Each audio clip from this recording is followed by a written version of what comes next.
A deadly labyrinth, known for never letting anyone escape, is accessible only to rank S adventurers. Dangerous creatures inhabit its depths, where the fight for survival is constant. A man with a confident look and a dark smile prepares to face it. The place known as Abyss gained fame after devouring countless adventurers over the years. Terrifying creatures lurk in its depths. Warriors face brutal battles while new adventurers, aware of the legend, confront the challenge with fear and respect. A huge monster attacks fiercely. A warrior fights the creature with his sword, aware of the dark fate awaiting those who enter the abyss. They will never see the sky again. Days before, a group of rank S adventurers prepared for an expedition. While organizing supplies, small internal conflicts arose. One of the veterans questions a disagreement between a rookie and another team member, noticing tensions rising before departure. In the lodging, an armored warrior abruptly intercepts the rookie, grabbing his arm. Others watch the scene, questioning the situation. The atmosphere becomes tense,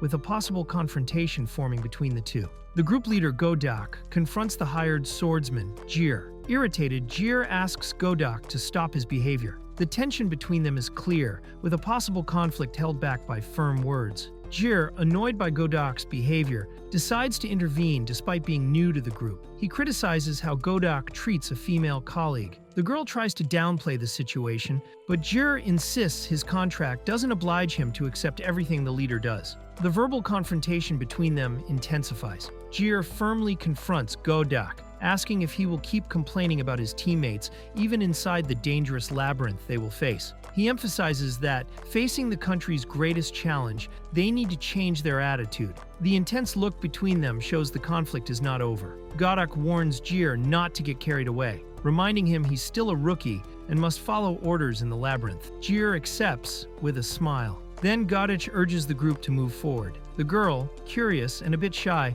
tries to start a conversation with Jir. The girl introduces herself as Kraa, a new member of the support team. She thanks Jir for defending her, but he downplays the gesture. With a friendly smile, they quickly understand each other and move on together, ready for the journey. During the trip, Kraa mentions hearing about Jir's talent as the heir of a swordsman's school. Jir, modest, tries to minimize his deeds, explaining he defeated a dragon with his master's help and still travels to improve his skills. The conversation flows casually between them. During the journey, Jir, tired, admits he still has much to learn. Kraa praises his endurance, but he downplays it, saying anyone could handle it. Kraa, shy, takes the chance to ask a question, sparking Jir's curiosity. While traveling, Kraa, with a determined look, asks Jir how she can become stronger. The question surprises Jir, leaving a moment of silence between them as she waits eagerly for an answer. Kraa explains she has always been fascinated by hero stories and dreamed of traveling like them. To achieve that, she studied hard until becoming an adventurer. Now she wants to improve her combat skills.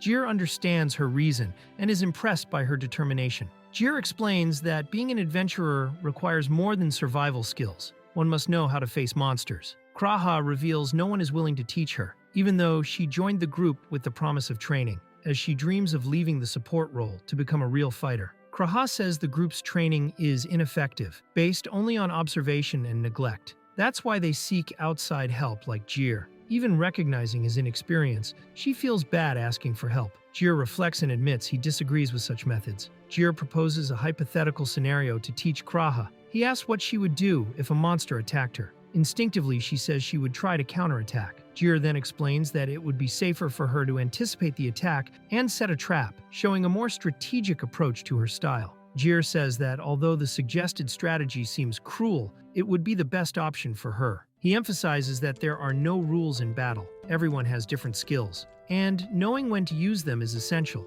The most important, according to him, is to understand one's own abilities well, leaving Kraa thoughtful. Jir continues his lesson, comparing skills to cards in a deck. He says that even if some seem useless, there will always be situations where they become valuable. The more cards someone has, and the more they strengthen them, the greater their total strength and adaptability in battle. The key is always choosing the best possible move. Jir concludes that training, experience, and knowledge increase a person's overall value as an adventurer. Kraa, excited, says she also wants to avoid getting hurt. Finding the explanation deep, she calls Jir a theorist, but he replies with a smile, saying he's just someone who likes to discuss things. Jir admits that, despite talking well, in the end he is just a swordsman. He's not good at other things and bases his actions on logic born from feelings of envy. He says he has few cards and one of them is logic. As an example, he reveals his vision is poor, surprising Kraa. Jir reveals that after killing a dragon, he was cursed in the eyes,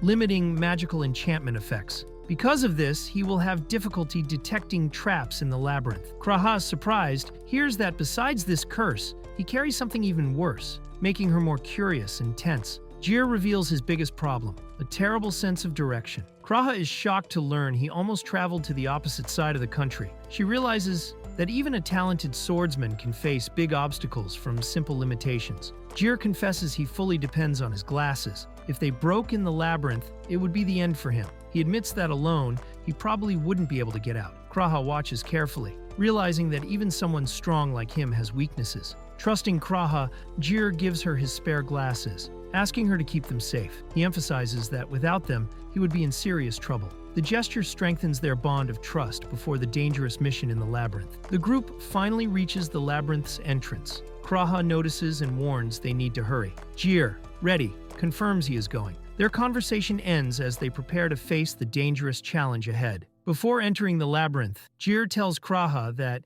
if she wants to learn a wild card for combat, he can teach her how to fight with a sword after the mission. Surprised and excited, she confirms her interest, further strengthening the trust between them. Jir, humble, says he's not important enough to formally accept an apprentice, nor will he teach a secret art, since his masters shared the knowledge with many. Still, if Kraa wants, he will teach her. She accepts enthusiastically and gratefully, eager to learn from him after the mission. Before entering the most difficult labyrinth, Jir and Kraa seal a small promise between them, a simple master-apprentice agreement made with a handshake, marking a new bond of trust amid the looming challenge. Only 2 hours after entering the labyrinth, Jir finds himself alone in the dangerous passages, with his glasses broken at his feet. Disoriented and confused, he can barely see and wonders where he is, marking the start of a new and unexpected challenge. The incursion in the labyrinth was going well. Thanks to the support team's work, the group advanced easily, even while facing enemies. However, something unthinkable happened.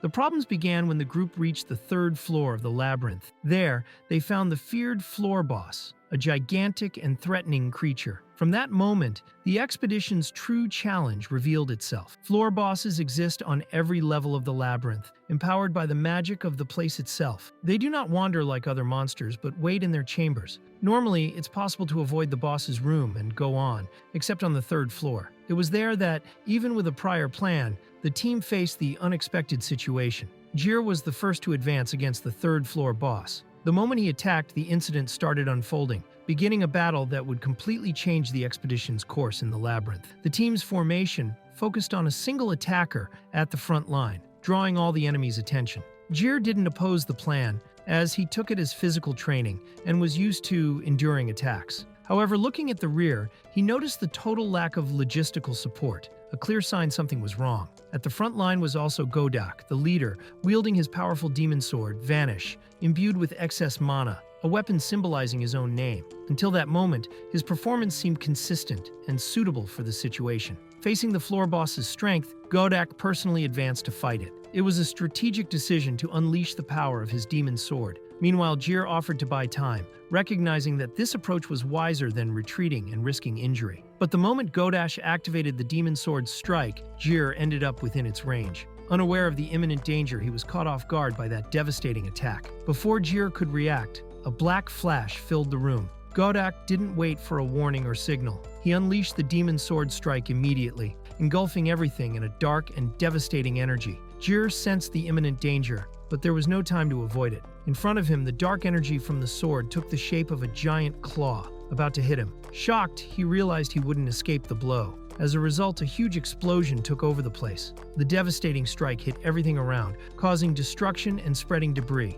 The impact hit both the boss and the nearby allies. The explosion from the strike was so intense, it opened a huge hole in the labyrinth. The ground beneath Jir's feet gave way, and he fell, being thrown into the unknown depths of the place. While falling, Jir realized he wasn't alone. Looking to the side, he saw the floor boss itself had also been dragged by the explosion, plunging along with him into the labyrinth's depths. During the fall, the floor boss tried to kill Jir. Realizing this, Jir quickly gave up on the idea of good friendship and, with courage, fought back with all he had to survive. Now, back in the present, Jir finds himself lying on the defeated body of the floor boss. Dazed, he realizes he has crushed the creature. Reflecting on the fight, he acknowledges that the enemy was indeed very strong. Jir looks up at the huge wall rising above him. He realizes climbing it would be impossible. Frustrated, he remembers Godak and what happened, letting out a grunt of anger as he stares into the void, aware that he is now trapped in the labyrinth's depths. Trembling with rage, Jir swears he will never forgive Godak for attacking him by surprise.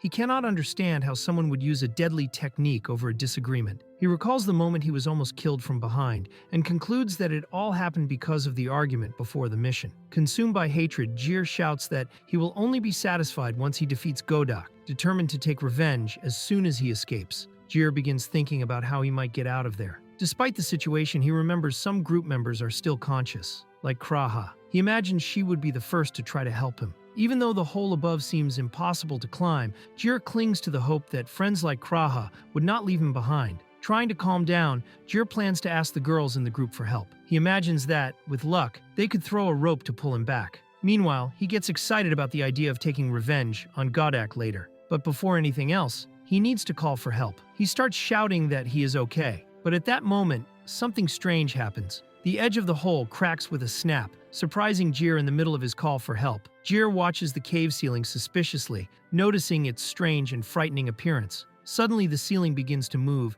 and emits unsettling sounds. Still, he tries to stay calm, encouraged by noticing that his glasses remain intact, something vital for him, as without them he wouldn't be able to continue. However, just as he mentally reinforces this importance, he hears a snap. Alarmed, he sees a crack forming on his lenses, putting him in an even more desperate situation. With a completely desperate look and a forced smile, Jir holds the broken pieces of his glasses while shouting that they're still okay. Deep down, he knows the situation is critical, and his thoughts soon turn into an outburst. "I'm finished." The narration points out the moment, with irony. Now the real adventure begins. Godak coldly observes the hole opened in the ground where Jir fell. Kraa, still kneeling, appears shocked by what happened. The leader, showing no guilt, just comments, "What an unfortunate accident." In the background, the memory of the handshake with Jir surfaces, creating a bitter contrast with the current situation. Kraa stares at Godak, shocked, while he orders the group's withdrawal, admitting that the third-floor boss resisted the strike of his demon sword. She confronts him,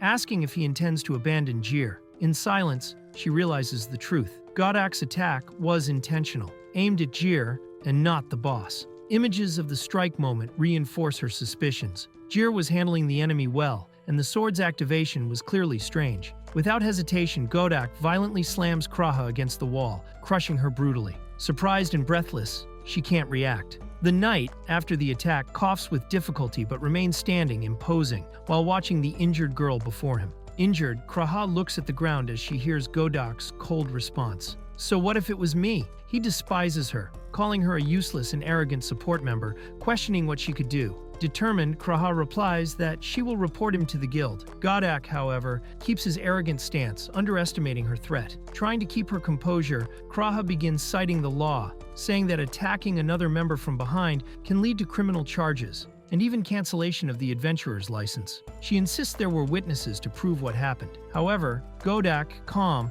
sarcastically asks, "Where are they then?" Kraa is surprised by the question, realizing she is now alone in the place. The other adventurers, intimidated or afraid to oppose the leader, pretend they saw nothing. One of them regretfully confirms no one saw anything. Shocked, Kraa can't believe what she hears and sees everyone turn their faces, ignoring what really happened. She realizes she is alone and unsupported. The leader mocks Kraa, saying she imagined everything and that a useless person like her only makes baseless accusations. Without caring, he orders everyone to prepare to withdraw. The other adventurers submissively obey without question. Humiliated, Kraa watches them leave silently, with no one to support her. Kraa remains still and shaken. Images of what happened to Jir and the humiliation she suffered run through her mind. She blames herself, thinking she couldn't do anything to stop it. The expression on her face shows powerlessness and frustration as she watches the others walk away. Too weak to react, even devastated and feeling useless, Kraa remembers she tried to reach out to save Jir.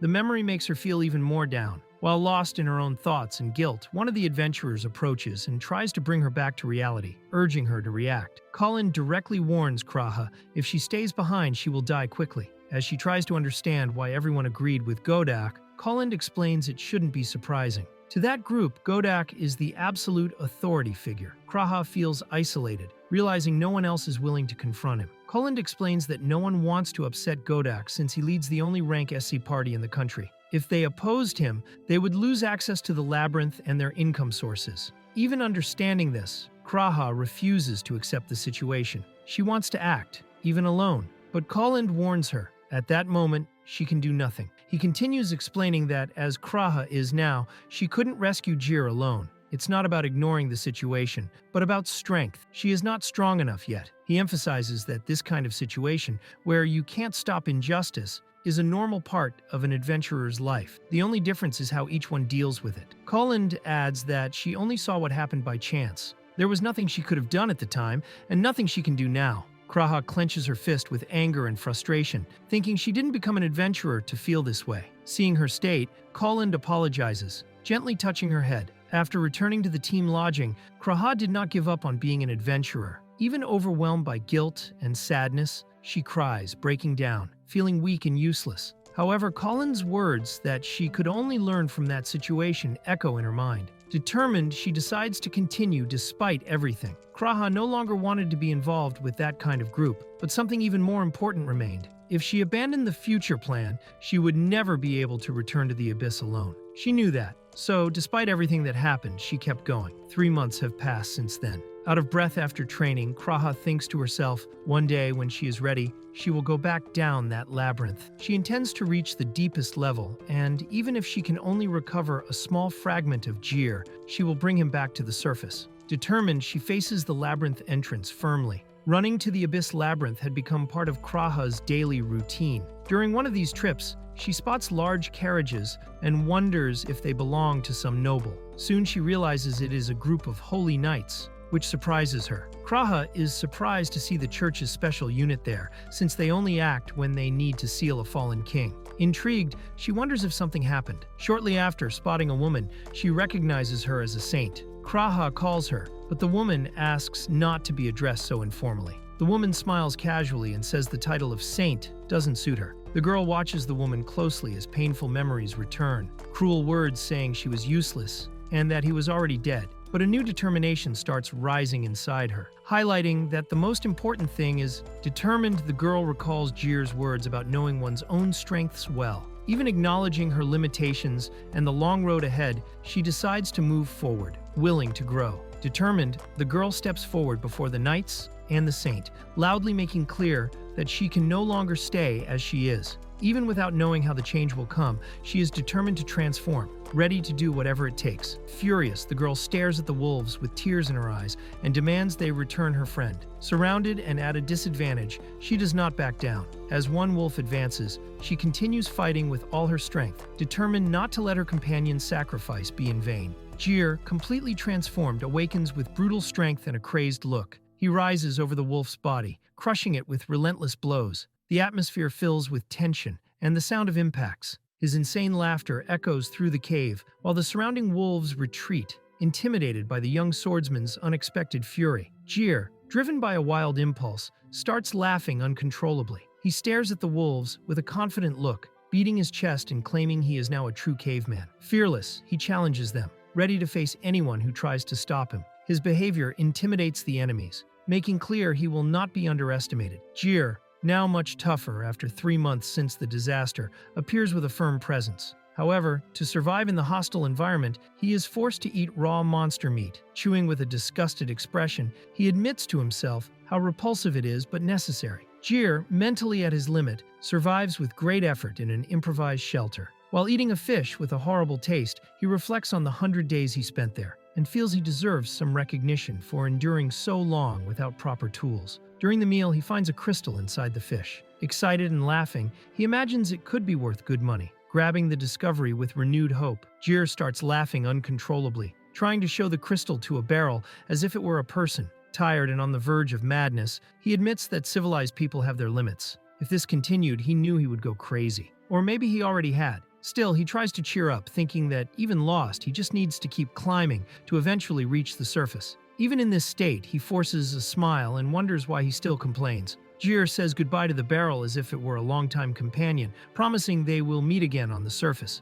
He puts on his cloak with determination and leaves, tired but resolved to keep climbing. With a last look at the place where he survived for so long, he reinforces his desire to move forward. And so, he begins walking through the labyrinth again. Jir reflects on his situation as he walks. He remembers something he read. There are two types of people with terrible sense of direction. The first type moves forward without questioning, even if they are on the wrong path. The second, which he identifies with, is insecure. Even when right, they start doubting and turn back, becoming increasingly lost. Aware of this, he realizes he probably fits the second type. Jir continues reflecting as he advances. He recalls his training, when he insisted on asking questions to his master and ended up being mocked. He again recognizes he is the second type, someone who doubts themselves. But now he decides not to give in to that insecurity. Thinking that if he lets it dominate him, he will get even more lost, he cheers himself up. Determined, he repeats to himself that he is not lost and moves forward confidently. Jir keeps walking through the labyrinth, trying to convince himself he is not lost. However, he soon notices something strange.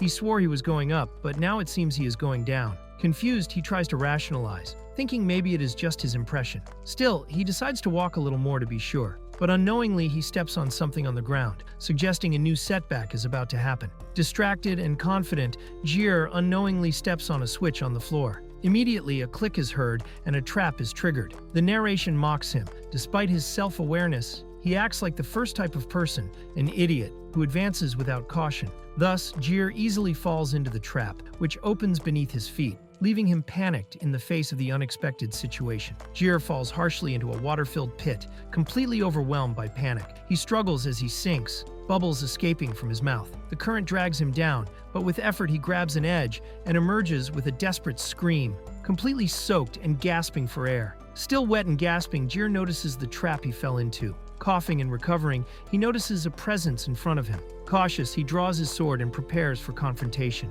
In front of him appears a monster. The trap's purpose was to lure him into that fight. Determined, Jir takes a defensive stance, ready to react. After barely escaping a trap, Jir ends up in a new unknown environment. While recovering, he notices a mysterious figure in front of him, a woman with an imposing and serene appearance. Surprised, he silently stares at her. She in turn calmly watches Jir, creating a moment of tension and curiosity between them. Still confused and with blurred vision, Jir tries to understand what he is seeing. When he clears his eyes, he realizes the figure before him is indeed a person. The woman, smiling gently, confirms she is human, making Jir even more surprised and suspicious of the unexpected situation he is in. Without his glasses, and still with blurred vision, Jir tries to confirm if the woman before him is really human. The woman, smiling, playfully asks how many fingers he is showing, and Jir gives an absurd answer. Confused, he starts doubting the situation, thinking humans normally wouldn't be at the end of such elaborate traps.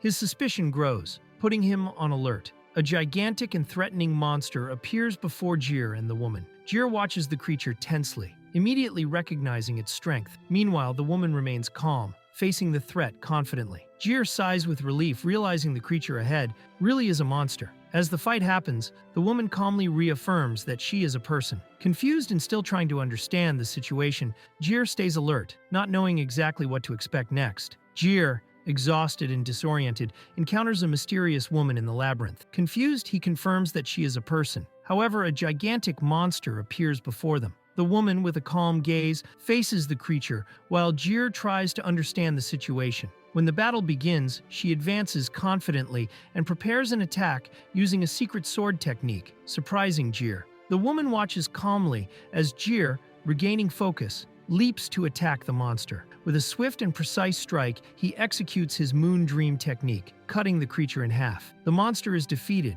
and the woman, impressed, asks if he is okay. Jir, relieved and emotional, holds the woman's hands and excitedly confirms that she really is a person. She smiles gently, confirming with a simple yes. The character touches the surface and notices a groove on the submerged floor. The girl approaches, curious. He comments that it is a magic circle. The girl, somewhat confused, says she doesn't understand much about it since she is just a swordswoman. Still, she examines the place, feeling the mark on the ground. Intrigued, she concludes that it is probably a magic circle. The camera pulls back, revealing the two at the center of the flooded cave. The character's thought appears. He begins thinking about how he got there. The girl explains she was brought there by people from the church. The young man, surprised, asks if she was trying to conquer the labyrinth alone. She confirms with an uncertain look. He then suggests, with a disturbing smile, that she was betrayed by her own allies during a fight against the floor boss. The girl quickly denies it, confused and scared by the accusation. The girl explains she probably activated a teleportation trap, something she had read about in adventurer novels.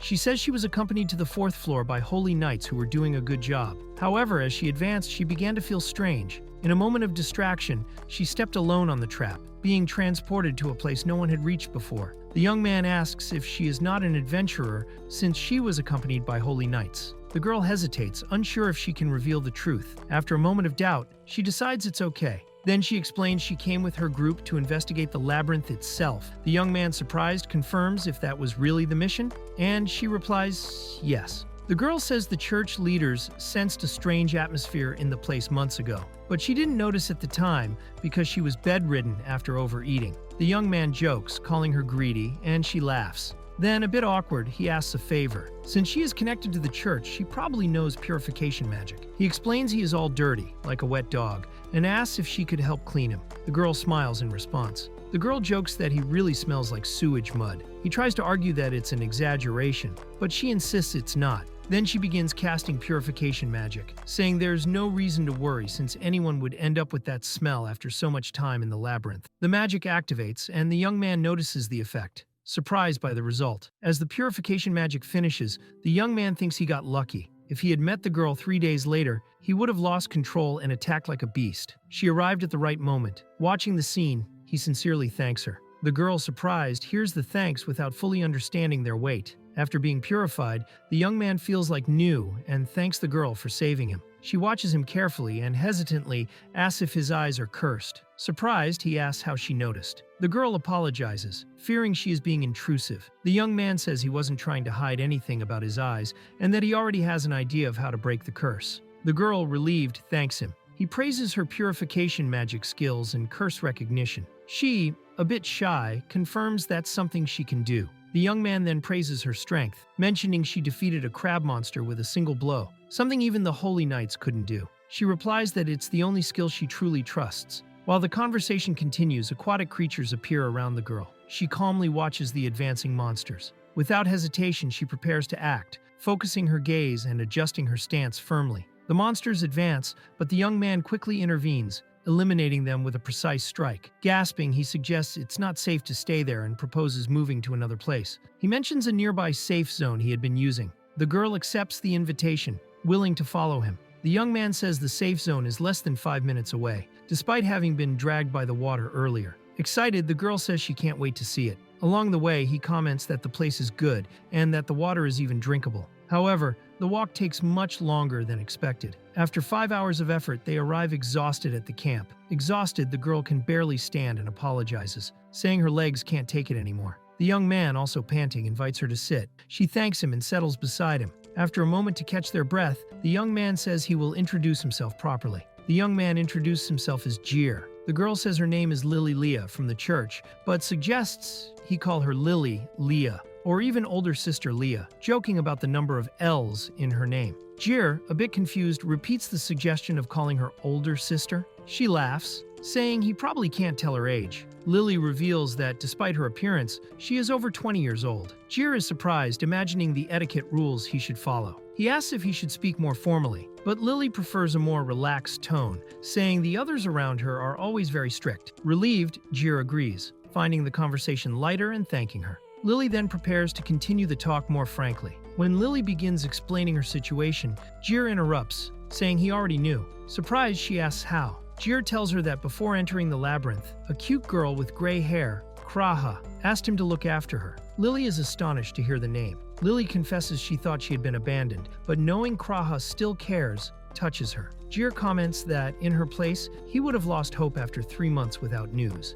especially in such a dangerous labyrinth. He reveals Kraa even asked him to bring back a bone if it was the only trace found. Lily, a bit uncomfortable, questions if he had to say that so bluntly. Lily sighs and says that deep down, it makes sense they thought she wouldn't return after so long. Still, she thinks that just having a friend like Kraa worried about her is more than enough. Jir asks why Lily was so deep in the labyrinth and alone. He emphasizes that they shouldn't be above the 4th floor. Lily begins explaining that, actually, she was pushed to the deepest floor early on. Surprised, Jir repeats the word, trying to understand better what she meant. Lily says that during a fight against the floor boss, she was attacked both by the monster and a member of her own group. She doesn't know if it was intentional. After that, she fell to the lower floors and has since wandered the labyrinth seeking an exit, but never found the original floor. Lily continues saying that as days passed, her mind started to regress, almost like a caveman's. While mumbling alone, she was swept away by a water current,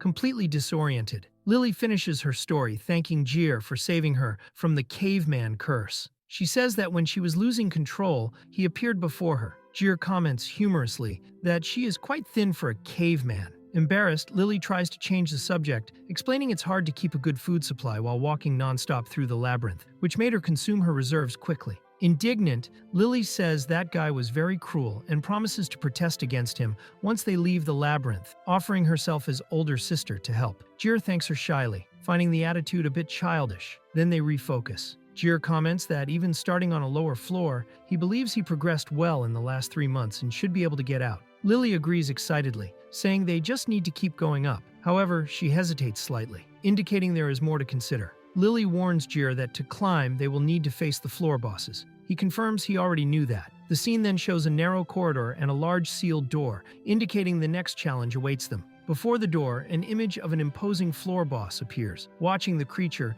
Jir thinks to himself, I can't defeat this one. The danger ahead is greater than he expected. Jir observes the boss guarding the door. He had already found the way to the next floor, but has been stuck there for days because the creature blocks the passage. Thinking to himself, he admits the monster is stronger than him. That's why he couldn't proceed until now. Jir corrects his thought. The monster isn't stronger, but incredibly resilient. Its skin is so tough, he can't find weak spots. If he tried forcing a blow, his sword would break. Without a way to pierce that defense, he sees no way to beat it. Jir comments that if he had his glasses, maybe he could defeat the monster. Lily asks if he really could, and he admits probably yes, but acknowledges he's still inexperienced. That's why he's been training on that floor, taking advantage of a water source to sustain himself. He reflects that if he were more skilled, he could just overpower it. Lily watches and jokes that he really can't see anything without his glasses. Hearing about the source, she is surprised and asks if he's really talking about a water well. Lily inspects the water suspiciously, asking if it really is a well. Jir, with a serious look, just watches. Finding the situation strange, he asks her to stop because it's getting weird. Lily jokes that later she'll even clean his stomach, making Jir sigh. Determined, Lily says they should go straight to the boss's room. Jir tries to argue, reminding her he can't defeat the monster, even pretending to have stomach pain to avoid the fight. But Lily, confident, reassures him she will help him win easily. With a smug smile, she claims to be pretty amazing too, leaving Jir surprised and without excuses. Lily jokes she will turn Jir into a real caveman with an enhancement spell. Jir replies that would be useless because the real problem is the sword. He explains he has been saving his strength, but the current blade is too dull and weak to withstand his full power. Lily looks at the sword and, surprised, notices how worn it is. Lily exaggerates, saying she thought Jir was stronger than the Holy Knights. He panics, denying having said that and complaining about the alterations she made to his words. Then Jir explains he bought that spare sword without much thought, just in case the original broke. He says any sword would break if used with brute force. The problem wouldn't be the force, but finding the right spot to hit. However, at the moment, he can't do that, because he's not wearing his glasses. Lily confirms the suspicion, and asks curiously, how many times has this happened? Lily asks with a smile how many times Jir would need to use the sword to defeat the floor boss. With a firm look, he confidently answers, once. With a determined look, Jir states that if he could land one full power blow, just once, he could kill the floor boss. Lily praises Jir's confidence. He explains he has learned the boss's pattern from previous fights, so he is sure a precise strike would be enough. However, he admits that if he does that, his sword will not hold and will break, leaving him weaponless afterward. Jir reflects that losing the sword will make things even harder going forward. Noticing this, Lily approaches and, smiling, touches the blade with a reinforcement spell. The sword begins to glow. She says, as a bonus, she will give him a chance to land a second strike. Surprised, Jir just reacts with, huh.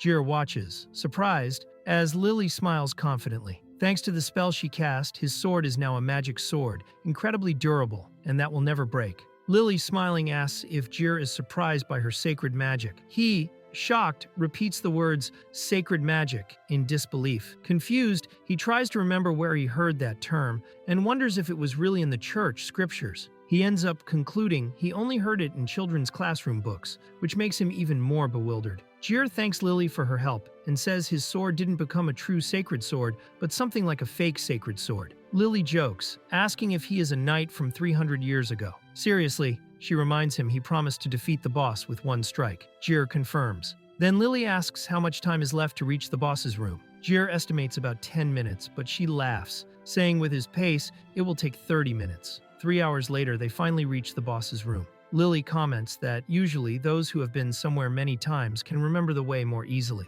Embarrassed, Jir admits he can't remember even one landmark. He apologizes. Lily sighs but quickly recovers and suggests they move forward. Jir agrees, and together they prepare to enter. Jir pushes open the boss's room doors, which creak as they open. The two advance down the dark corridor. As they walk, a black aura begins to envelop them. Lily maintains a calm and confident gaze, while Jir stays focused. They cross the entrance together, ready to face the challenge ahead. Inside the room appears the boss, an imposing creature with horns and an eye on its skull. Jir and Lily face it. The creature roars. Jir watches carefully, realizing the monster is still preparing for a full attack. Lily notices his concentration and asks curiously. Jir keeps analyzing the situation, waiting for the right moment to act. Lily recognizes the creature, the apocryphal nightmare. The monster roars furiously, preparing its attack. With a determined look, Jir declares, it's time to crush it. As the creature raises its claws, he positions himself for the decisive strike. Jir advances against the apocryphal nightmare,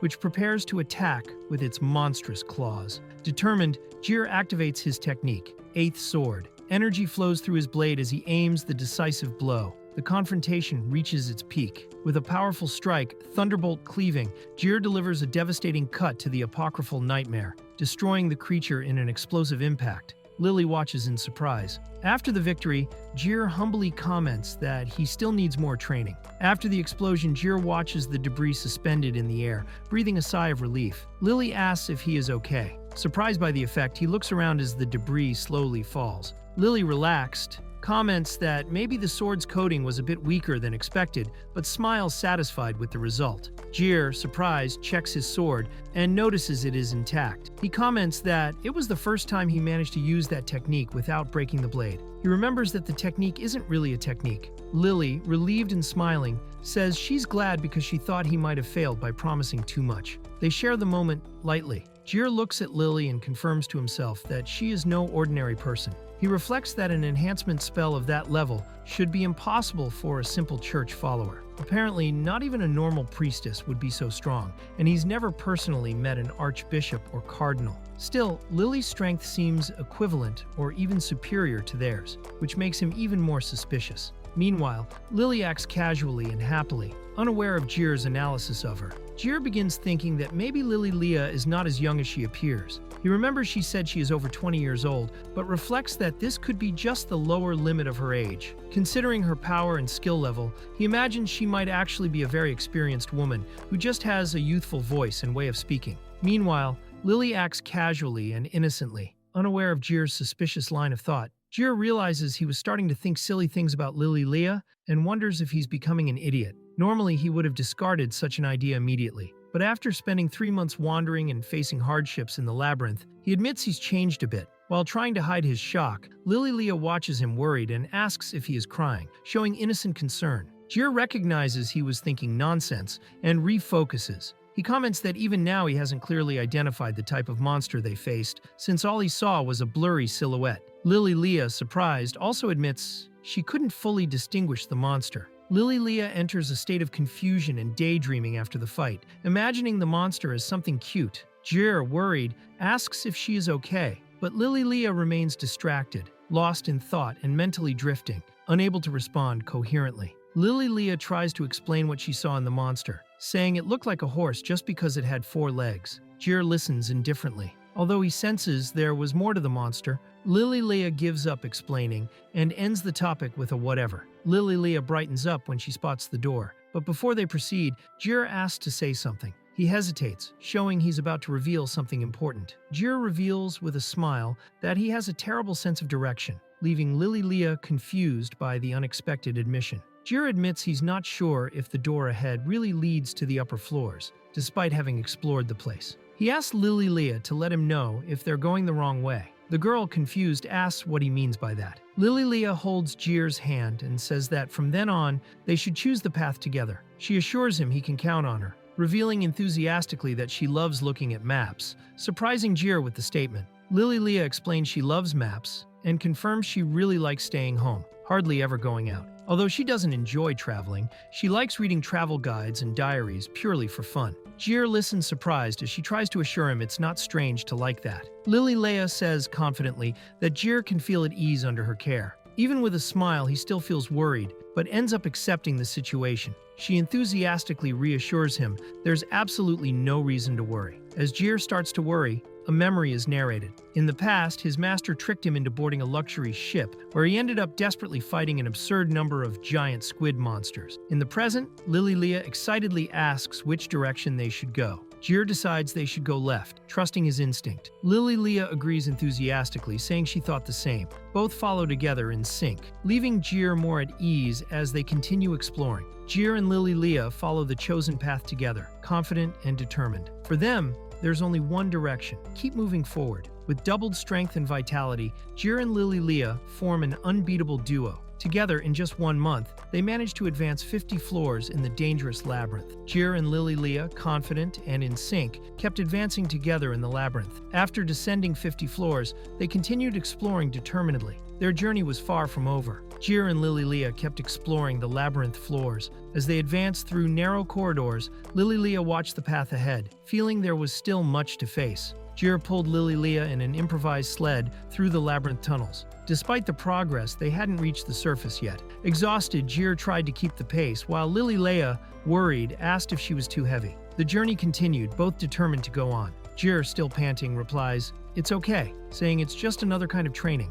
Leah, silent for a moment, looks at him and then asks if he's implying she's heavy. Jir, clearly not knowing how to respond, lowers his head without answering. Jir, smiling, says it's not even enough to count as training and jokes, that he feels his body losing muscle mass. Leah, cheerful, answers excitedly that she already imagined that. The scene then shows the path ahead, revealing a new cave area. As they keep climbing the labyrinth, Leah comments on how deep the place is and thinks about the Holy Knights, worried if they'll be angry for her disappearance. She reflects on how she'll apologize when she returns. Meanwhile, Jir, panting and focused on the effort, silently pulls the sled with her. During the climb, Jir, panting, says he's been thinking about something and thinks it's time to mention it. Leah, curious, asks what it is. He hesitates, saying maybe it's just imagination, but decides to speak anyway. After a sigh, he prepares to explain his concern. Jir, exhausted and sweating, finally admits they're lost. Leah, hearing this, watches him silently. Both realize the situation isn't what they expected, and the doubt about the right path now weighs in the air as they continue inside the labyrinth. Jir,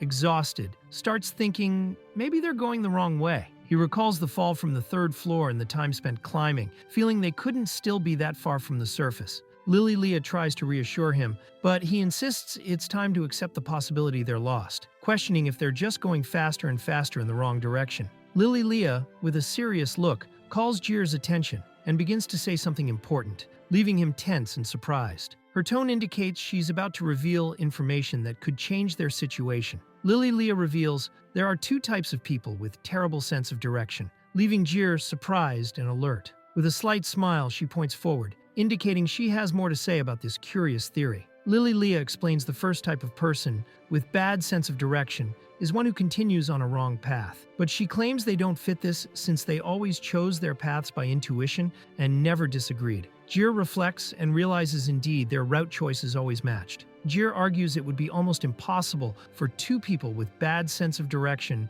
to always choose the wrong path together. But he starts doubting this, remembering situations where they overcame very low odds. Leah then prepares to explain the second type of person with bad sense of direction. Leah explains the second type is one who starts on the right path, but due to anxiety ends up deviating to the wrong one. Jir, desperate, realizes he might be about to do exactly that. Leah confirms enthusiastically. Leah says, most of the time things end up working out if the person persists. Jir, still insecure, asks what to do if nothing works out anyway. Leah then extends her hand, suggesting that even so, it's worth continuing to try. Leah, with a confident smile, says that if they discover there's nothing on that path, they'll simply return to the original way. Jir watches surprised and thoughtful, absorbing her words. a huge monster suddenly appears before Jir and Lily Leah, destroying the sled they were using. While Jir watches the creature attentively, Lily Leah sighs, commenting that something finally showed up, even if it destroyed their sled in the process.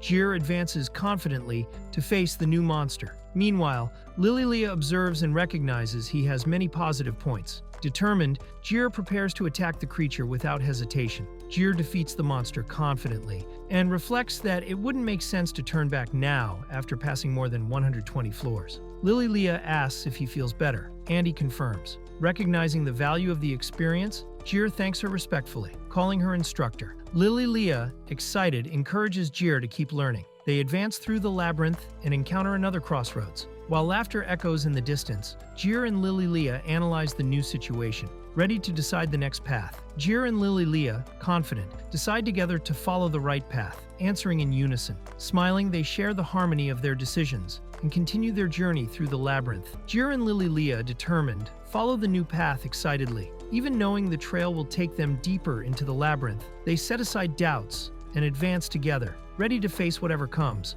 Their adventure is far from over. Jir and Lily Leah take a break on their journey to eat. They prepare a fish and eat enthusiastically, easing some of the adventure's fatigue. The moment brings a brief rest before they continue exploring the labyrinth. During the meal, Lily Leah tries to eat the fish, but finds the taste horrible. Jir, on the other hand, is delighted with the water, finding it delicious. After that, he decides he's satisfied and ends the break. Even without being able to light a fire, the shelter's quality of life improves greatly thanks to Lily Leah's cleaning magic. While she complains about the fish's bad taste, Jir enjoys the clean water and food. After finishing the meal, he thanks her, and Lily Leah asks him to give her his hands. Lily Leah uses her magic to clean Jir's hands after the meal. He thanks her, acknowledging how much she has helped, especially in the fight against the previous boss. While she decides to take a nap, Jir prepares to continue his training. Jir reflects on how much he still needs to improve to defeat the floor bosses alone. Lily Leah notices his tone and thinks he still can't accept help.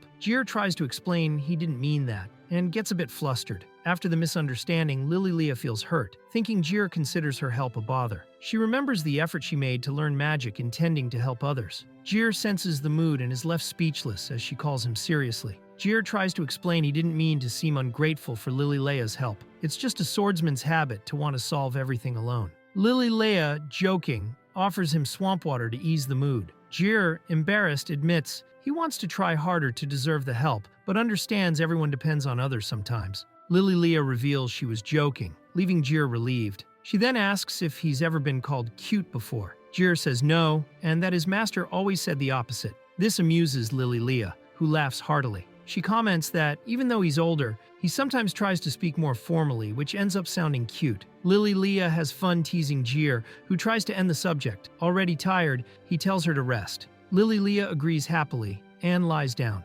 Relieved, Jir takes the moment to relax. After the conversation ends, Jir walks around reflecting on how troublesome Lily Leah is. Repeating his thoughts quietly, he sighs and sits down, clearly tired of the situation. He looks around, trying to calm himself. The boy moves away a bit to rest, thinking about how much of a troublemaker Lily Leah is and how she always provokes him. Trying to calm down, he sits and watches the quiet surroundings. Gradually, he realizes his feelings for her are growing, which starts to disrupt his focus on training. The man recalls advice he received 5 years ago from a worn-out person who insisted that he should not get involved with women, explaining that he had already been divorced 5 times. At the time, he replied that someone with such a history must have problems in their head. Now, thinking back on that conversation, he sighs, indicating that maybe he understands the advice better now. After responding without thinking that someone divorced 5 times must have problems, the young man was harshly trained as punishment. Since then, the master's words remained etched in his mind. For years, he avoided getting close to women, carrying that advice more seriously than he wanted,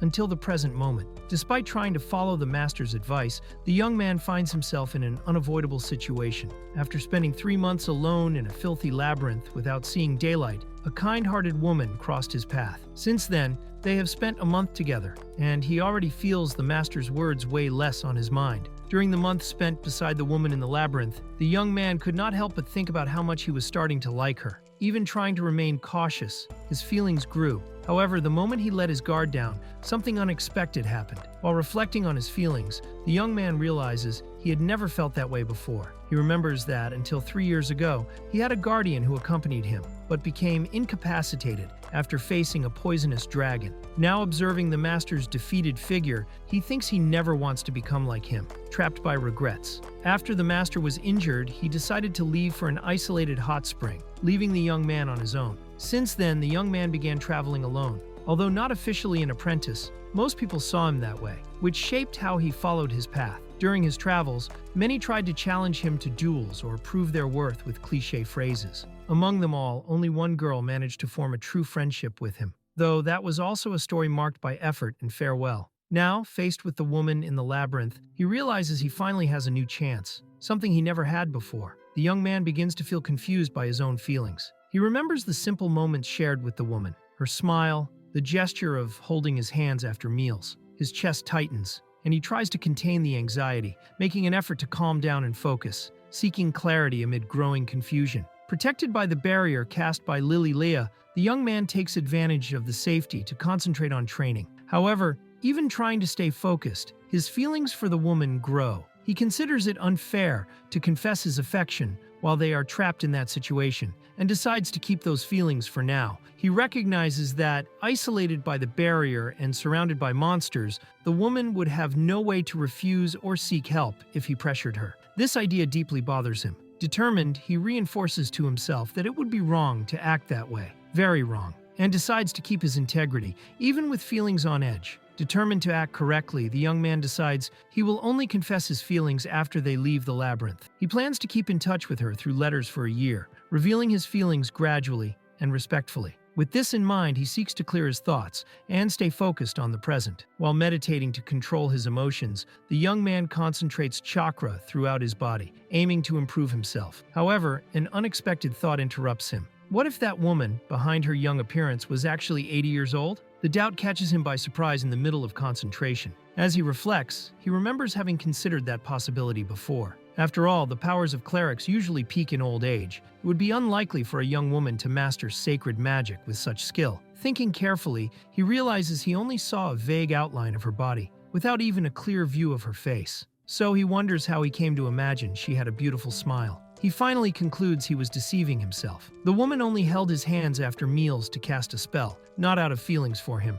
He calls himself a fool. In reality, Leah is just a cheerful and kind woman, who, despite smelling very nice and having soft hands, is probably 80 years old. Now, no doubts remain in his mind. In the middle of his meditation, convinced that Leah was an 80-year-old lady, the young man ends up shouting out loud, claiming to have discovered the truth. Surprised, Leah approaches and asks what happened. He realizes the mistake and apologizes, embarrassed. She, not understanding the situation, comments that she just came to bring a blanket, worried about him. After the embarrassing moment, Leah remains calm and explains something simple but profound. Sometimes someone will touch you. The young man watches her silently, still surprised. A gentle warmth runs through his body as he tries to understand the broader meaning of that gesture and her words. After casting a protective spell that would last about 10 hours, Leah says goodbye, asking him not to stay awake too late. However, the young man, intrigued, questions how she used the magic without needing to touch his hand, unlike before. Confused, Leah just looks at him,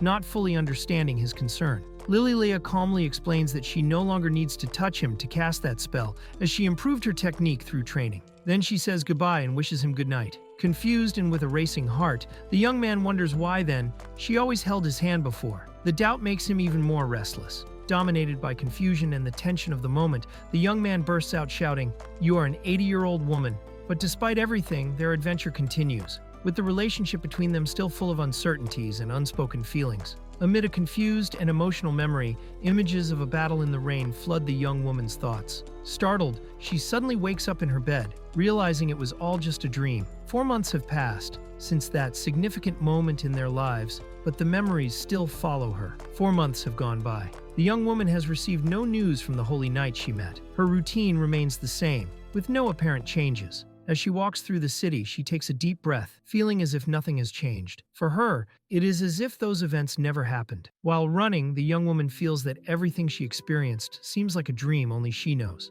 Her routine remains unchanged, with the cycle of life continuing to turn. The only change is the season, with autumn coming to an end. Out of breath, she reflects on how much energy young people have while trying to keep up, feeling a bit overwhelmed. During her training, the young woman meets Holland, who greets her casually. She asks if he is training, but he replies it's nothing serious. He was just accompanying his children, who were complaining about gaining weight. However, they ended up falling behind without him noticing, and now they were no longer nearby. The young woman simply reacts with slight embarrassment at the situation. After the brief conversation, Holland sits relaxed on a bench, watching while the young woman continues stretching determinedly. Out of breath after exercise, she tries to catch her breath. Holland, on the other hand, yawns lazily, showing he is much more comfortable with the light morning pace. While continuing to stretch, the young woman talks with Holland. He comments that she is covered in sweat and asks how long she runs. She answers that she runs at least an hour a day, besides doing sets of sprints over varying distances. Today in particular, she plans to do uphill runs without using any physical enhancements. Holland listens, impressed by the intensity of her training. Holland compliments her, saying a fast adventurer is always a good adventurer,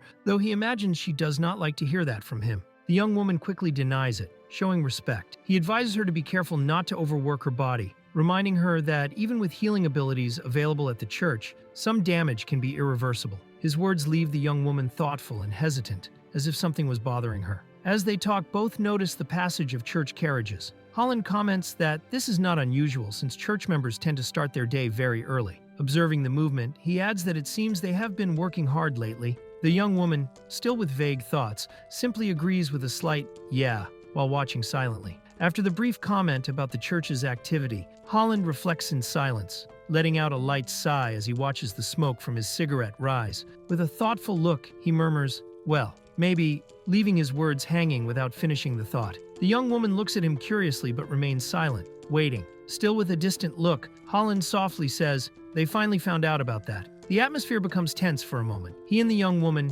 exchange serious glances, as if both knew exactly what he was referring to, something important that until then remained hidden. The young woman watches the ornate church carriages closely, noticing they are not common in the city. Holland explains they began appearing last month and believes the situation has changed. The young woman remembers that before, it was not like that. There weren't so many church nights around. Holland, with an enigmatic smile, confirms the church has its own nights too. He suggests they may just be sending reinforcements, but both know something bigger is happening. Holland says he heard the church rarely acts directly unless it's to stop serious events, like the resurrection of the fallen king. Even so, he tries to push away his own fears, thinking he might be exaggerating. The young woman, however, watches the movement with concern. Deep down, she fears all this might turn into a much bigger problem. The tense mood soon fades when Holland's children finally catch up with him. Out of breath, he teases them with a smile, calling them slow. One of the kids complains that their father runs too fast. Holland just laughs, amused by the situation,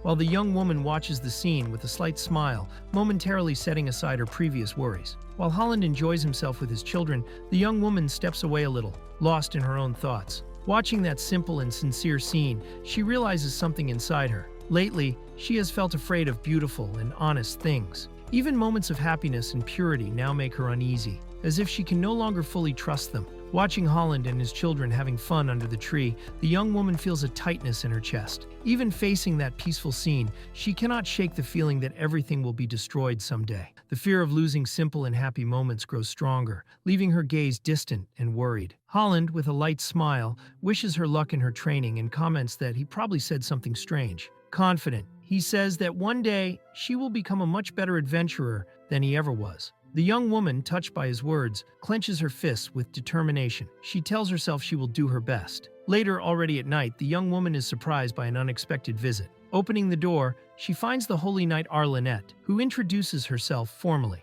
Arlinette apologizes for calling so late, making clear that the reason for the visit is important. The young woman, still surprised, prepares to listen to what is coming. The two meet in a quiet room, each with a cup of hot drink. Knight Arlinette says everything is fine, and that she actually owes the young woman a favor. The mood is calm, but full of expectation. As they drink in silence, both prepare for the serious conversation that is about to begin. While drinking calmly, the young woman realizes that Arlinette, as a holy knight, did not seek her out without reason. She is sure something serious lies behind the meeting. Arlinette then gets straight to the point and asks if the young woman will tell what happened, if anything happened, with her former group. The young woman, surprised and a bit nervous, only responds hesitantly, not fully understanding what Arlinette already knows. Arlinette reveals that the young woman's former group gave up exploring the abyss. Surprised, the young woman admits she had not been informed, but deep down already suspected. Arlinette adds that she confirmed the situation directly with Godak. The young woman lowers her gaze, gripping the cup tightly, reflecting on the confirmation of something she already knew deep inside. Arlinette reveals that Godak confessed to abandoning the expedition in the labyrinth. Outraged, she questions what could have happened inside to make an S-rank group give up so easily after just one attempt. The young woman lowers her head, visibly shaken, and clenches her fist tightly, overwhelmed by emotion she cannot express. With an empty and dark look, the young woman reveals the group did not lose a single member during the incursion. The phrase carries a silent weight, leaving in the air that something much worse than deaths happened inside. In shock and confusion, she lets out a weak, "Huh?" as if she herself could not put into words the true trauma left by that place. The young woman loses herself in thought as she realizes that no one was officially registered as dead in the group. She begins to suspect that Jir was never officially listed on the team. Arlinette, unaware of this, tries to understand why an elite group would give up so quickly after just one advance. She supposes they must have faced something unknown in the labyrinth, but still does not understand Godak's sudden decision. The young woman, hesitant, starts thinking about the real reason behind it all. In silence, the young woman connects the pieces in her mind. She begins to understand that the expedition did not fail by chance. The real goal may always have been to eliminate Jir. The supposed exploration mission was just a facade. Confused and shaken, she asks herself the most important question: why? Why would someone want Jir dead from the start? Taken by dark thoughts, the young woman wonders if it was really necessary to kill Jir. The image of that moment haunts her. Arlinette calls her name, noticing she had drifted into daydreams. Startled, the young woman hides it and tries to laugh, but the doubt remains strong in her mind. Trying to hide her nervousness, the young woman comments about the so-called unknown origin. Then she asks Arlinette if something similar hadn't happened to her own group. Arlinette confirms and reveals that during the descent into the abyss, they lost contact with one of the four saints, Leah, after she was caught in a teleportation trap. Hearing this, the young woman is surprised, connecting this new information to her own experiences. Arlinette continues, saying there was something strange about that labyrinth. Even with the presence of the Saint Leah and taking every possible precaution, the group felt a constant tension. They avoided fights whenever possible, and acted with extreme caution because everything seemed different from normal. Although she admits it might sound like an excuse, she insists there was something unusual about that place. The young woman listens carefully, absorbing every detail. Arlinette recalls that the teleportation circle that caught Leah was so worn out it shouldn't have worked. However, it activated exactly when the saint stepped on it. She questions if that doesn't remind her of traps that only affect specific targets. The young woman replies no, because she always heard that circles and traps in dungeons are simple and naturally formed, without the ability to choose a target. Still, Arlinette remains suspicious. For her, something there was clearly unnatural. Arlinette states she accepts failures but cannot accept one whose cause is unknown. She believes there is something hidden in that labyrinth and emphasizes that the investigation was ordered by the four saints themselves. For this reason, she looks firmly at the young woman and says she needs to know what really happened to her group inside. The young woman, pressured, feels the weight of the question. Arlinette keeps pressing. She asks why the other group members remained silent, why Godak gave up on the expedition, and recalls the young woman's conversation with Leah. She looks at her directly and asks about the dead friend she mentioned. The young woman is shocked, not knowing how to answer, with memories and the weight of the situation returning strongly. Images from the past torment Kraa, bringing painful memories. Arlinette, firm, demands an answer. What do you know? Under pressure and the weight of the truth, Kraa stays still, with an empty look, while internally struggling to decide whether or not to reveal what really happened in the labyrinth. Recently, while eating lunch alone, Kraa had an unexpected encounter with a person of striking and serene appearance. The gaze and smile of that stranger caught her attention, leaving an impression she would not easily forget. Kraa discreetly watches the person who just entered. Enchanted by the unusual beauty, she wonders if it is a man or a woman. The doubt makes her even more curious. The figure, noticing her gaze, smiles enigmatically, as if recognizing the confusion caused. The person approaches and casually asks if they can sit next to Kraa. Surprised, she agrees. The stranger settles in with a smile, grabbing the menu while Kraa tries to act naturally, still intrigued by the unexpected presence. While eating, Kraa finds herself thinking about Arlenette and the conversation from the previous night, reflecting on how she too was a beautiful woman. Immersed in these thoughts, she is suddenly pulled back to reality by the voice of the stranger in front of her, who calls her informally, "Hey, miss." This makes her awaken, attentive to what he will say next. With a relaxed smile, the stranger asks what the tastiest dish in the place is. Surprised by the sudden closeness, Kraa recommends the hamburger, a classic always well prepared in that restaurant. While trying to keep composure, she can't help but notice how close and natural the stranger behaves beside her. With a teasing smile, the stranger asks what Kraa would recommend if he weren't a new customer. Surprised and a bit shy, she thinks about the question while he continues to watch her with a curious and playful look, clearly enjoying the interaction. Kraa reflects a little and suggests any dish would be good, but highlights the meat dishes as the best in the house. She recommends the special dish, very popular among customers, explaining it comes with 3 portions of pork ribs and unlimited rice, enough to satisfy anyone. The stranger listens with interest and is surprised by the generous description of the dish. Kraa, a little worried, warns that the dish is very large and can be difficult for someone who eats little. Plus, the owners don't like leftover food. The stranger smiles, satisfied, saying that was exactly what he wanted to hear. Without hesitation, he calls the waiter with a confident gesture, determined to order the recommended dish. Kraa watches, surprised by his carefree attitude. With a confident smile, the stranger surprises everyone by ordering 2 portions of the special dish. Kraa is astonished, as is the waitress, who confirms incredulously. The dishes are served with generous portions,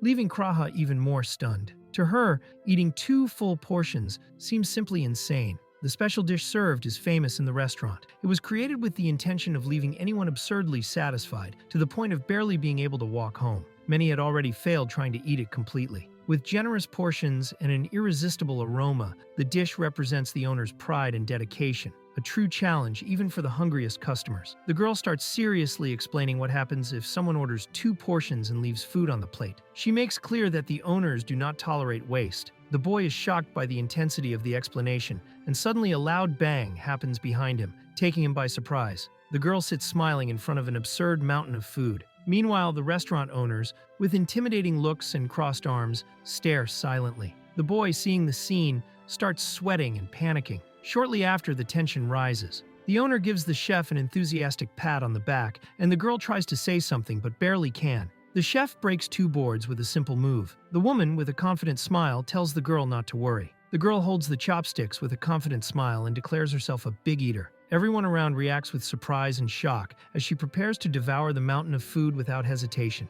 The mood changes completely, and even the restaurant owners stay alert, realizing they are dealing with someone extraordinary. After eating everything alone, the girl leans back satisfied while the restaurant owners lie defeated on the floor, impressed by the feat. A customer, excited, orders the same dish she ate. Meanwhile, the other girl, watching everything, is surprised and asks why her friend is eating so little. She simply replies that she isn't that hungry. While watching the other girl, she comments that she doesn't seem like a bad person. The statement surprises the other girl, who reacts confused, not understanding why it was said so suddenly. With a satisfied smile, the girl thanks for the meal recommendation. Then, she asks for the bill casually, throws coins on the table, and says that one way or another, everything gets resolved. She then prepares to leave, leaving a final strong impression. Before leaving, she looks at the other girl with a determined smile and says she will handle things on her own. The other watches silently, surprised by the confidence and straightforward attitude of the one she just met. 2 young people walk together through a cave when suddenly they spot a strange man smiling as he approaches.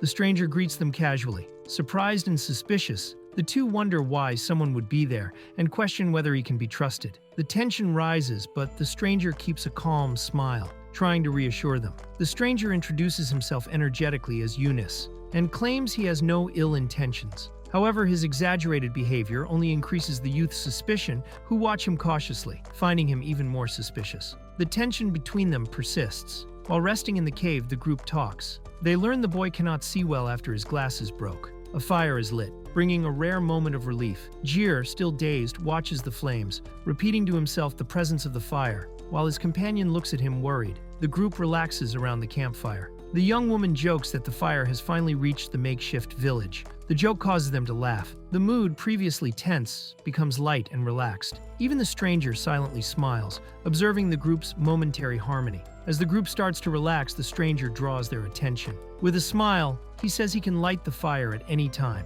Suddenly, he shows unexpected knowledge about Arlenette, mentioning her rank among the Holy Knights. This surprises and makes the youth suspicious, wondering how he knew that information. The mood turns tense again. The stranger finally reveals himself as Ununice, a star archmage and a search team of one member. The revelation surprises the group, who realize they are facing someone famous and extremely skilled, known as the youngest archmage ever recorded. Though shocked, the youths begin to pay more attention to Ununice as he comments that, since they are from the same generation, they should have heard of him. Ununice reveals he already knows their identities. Jir, famous for defeating a toxic dragon, and Leah, the saint who saved an entire island. Surprised, both remain silent, not understanding how he obtained such information. The atmosphere around the fire becomes heavy with distrust again. Surprised, Jir and Leah realize they didn't know each other's achievements. Ununice, confused, questions how that was possible after so much time together. When asked what they had been busy with, the two awkwardly mentioned simple activities like fishing, drinking water,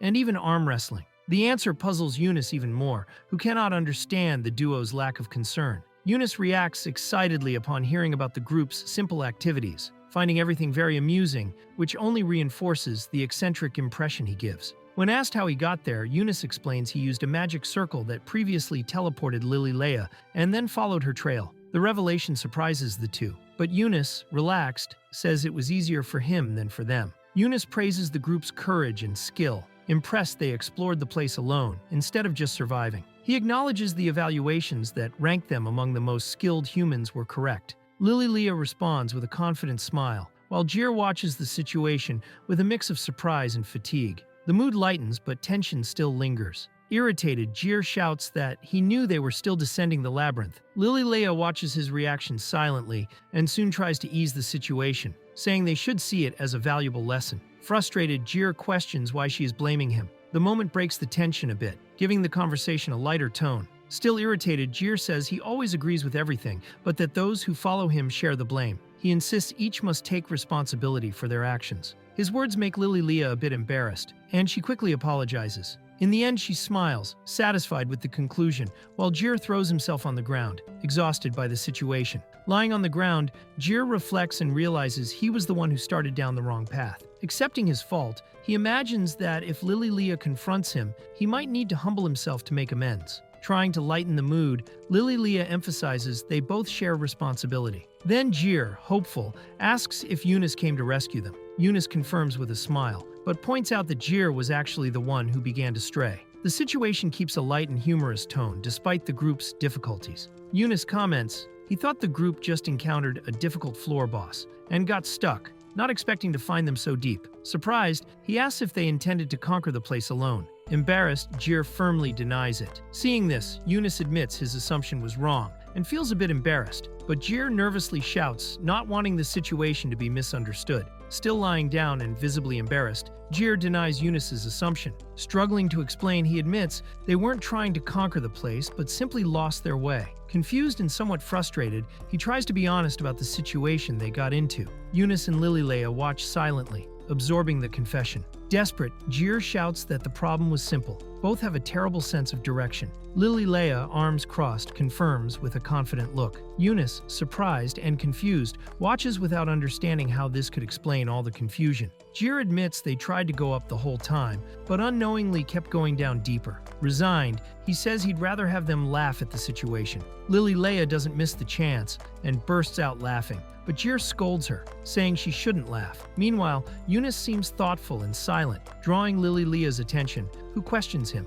Ununice says he found it an interesting coincidence and confirms they both really have a terrible sense of direction. Walking through the place, he says he also went down that far. Stating he knows a lot about them, he abruptly changes the subject, saying the next topic isn't related to what they were talking about. Jir, suspicious, starts feeling a bad premonition about the situation. As the mood grows tense, Ununice begins recalling their deeds. He talks about Jir, the swordsman hero who defeated a toxic dragon threatening a forest in an eastern country. Then he mentions Leah, the saint who raised a magical barrier to save an island from a devastating storm. Ununice's words highlight the importance and weight of their actions. After praising Jir and Leah's feats, Ununice asks if they know anything about him. Jir tries to downplay his own accomplishment, mentioning help from his master, while Leah also says she had support from the islanders. Ignoring their modest answers, Ununice directly points at them, interested in knowing if they know his story. The mood grows serious again. When questioned, Leah and Jir try to remember what they know about Ununice. Leah mentions something related to stars, while Jir, hesitant, recalls that he is the youngest archmage in history and created a new type of magic. Ununice, satisfied, confirms with a bingo, showing pride in his achievement. The previously tense mood becomes more relaxed. Ununice starts to explain that, technically, there are specific requirements for a magic to be truly new. Even so, he believes his achievement would be enough to surprise anyone, even those who don't understand the subject. Thoughtful, he hesitates a moment, considering how to start the explanation, while Jir watches silently, curious. Ununice modestly explains that his progress is due to learning from his master. However, before finishing, Jir, confused, asks him to be clearer because he cannot follow the explanation. Smiling, Ununice simplifies. His magic draws power from the stars. Surprised, Jir reacts incredulously, unable to believe what he just heard. Ununice continues confidently, stating that, as an archmage, he can channel the stars' power even in deep places where their light does not reach. He demonstrates his skill with a gesture, while a magical pattern forms around him. Jir watches, sweating and gasping, feeling the pressure of the demonstration, and doubting if anyone could really use such power down there. Out of breath and pressured by the tension, Jir asks Ununice to get to the point. Feeling his heart about to burst, he clutches his chest, clearly nervous. Ununice, keeping a calm smile, says he will gladly comply, preparing to finally reveal his true intention. The atmosphere grows even more charged with expectation. With a relaxed smile, Ununice reveals that in that place, his power is reduced by 80%, making it almost useless. Giving a carefree thumbs up, he says it as if it's no big deal. Hearing this, Jir, exhausted, collapses to the ground, frustrated and incredulous about the situation. Desperate over Ununice's revelation, Jir drops to his knees and raises his arms, shouting in frustration. Screaming, "Give me a break!" He expresses all his fatigue and disbelief at the absurd situation they face, while the moment's tension overflows.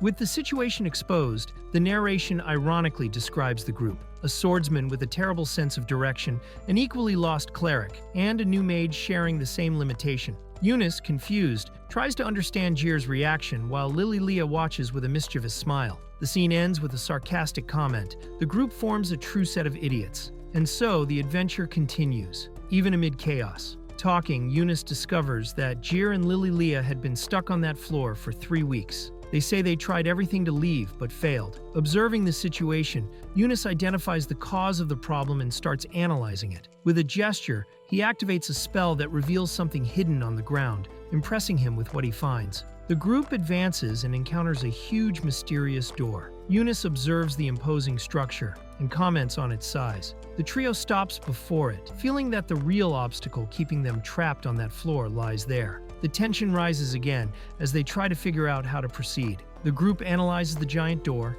Jir comments that even striking it with his sword did not provoke any reaction. Ununice notices a magic circle engraved on the surface, but sees it as hard to read because it is darkened. Leah asks Ununice to transcribe the circle for them. With a confident smile, Ununice readily accepts the task. Ununice begins transcribing the magic circle, releasing a powerful energy current that surrounds his body. An intense flow of magic spreads through the area, surprising Jir and Leah. Suddenly, strange liquid masses emerge from the ground, putting them on alert. Ununice generates water to fill the grooves of the magic circle on the door, making the pattern visible. Curious, Jir asks about the spell, and Ununice answers that it is a simple spell. He explains that by pressing the water against the surface, he can copy the pattern, as if turning a page in a book. With the magic circle now visible, Leah carefully observes the pattern formed. Ununice, confident, says he already suspected what it was. Curious, Jir asks what kind of circle it might be, while the three move closer to examine the revealed details.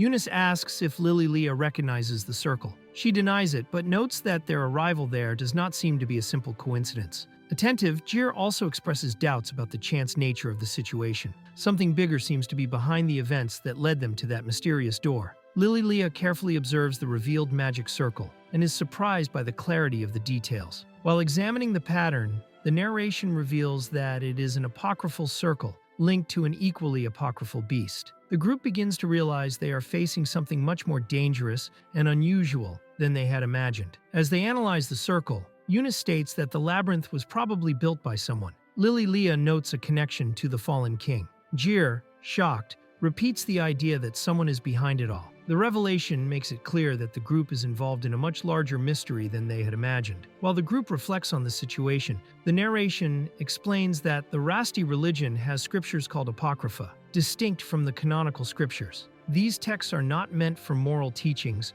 nor do they form a complete narrative story. The content of the Apocrypha remains shrouded in mystery, suggesting it holds hidden and dangerous truths directly related to what the group has just found. The narration continues, revealing that the Apocrypha texts tell the story of the fallen king, an enemy who, in the past, tried to destroy God and the world. They also describe his fierce battle against God's apostle, Rasti. This connection to the apocryphal circle found makes it clear the group faces an ancient and powerful threat. After all the analysis, Ununice sums up the situation with a snap of his fingers. The two have a terrible sense of direction. Jir, suspicious, warns him not to try escaping alone. Ununice, with a carefree smile, declares he's now part of the group. The scene ends on a light note, despite the imminent danger. Ununice explains that for the past 4.5 months, the group wandered aimlessly in the labyrinth, defeating several bosses along the way. He reveals that these creatures were apocryphal beasts, used by the fallen king in his battle against Rasti.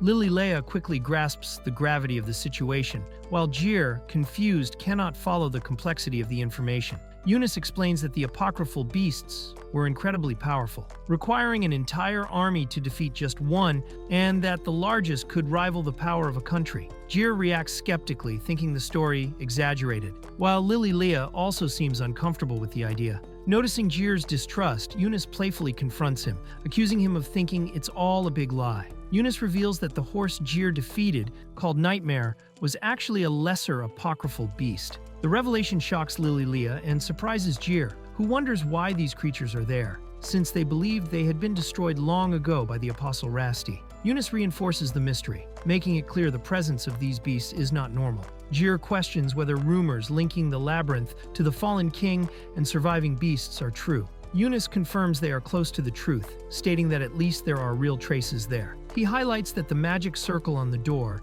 is mentioned in the apocryphal texts. Leah, surprised, recognizes the pattern, saying she has seen it a few times but points out that it is sacred magic, which makes everything even stranger. Ununice explains that the magic circle appears to be one used by Rasti, mentioned only in the earliest copies of the Apocrypha. During the conversation, Leah comments that she prefers not to be called an apostle because Rasti felt uncomfortable with that title. Ununice then points out that the circle on the door is not identical to the original and reveals an important detail. The spell is not only meant to prevent entry, but also to keep something trapped inside. Facing the circle, Leah suggests it might be better not to break the spell since it was cast by Rasti. Ununice, however, replies that this is not necessarily true and explains there must be a key to properly undo the spell. Jir thinks about the idea of a key, while Leah agrees with Ununice. The group begins to understand they will need to find this crucial element to proceed. Ununice reflects that someone like Rasti, whose true nature is uncertain,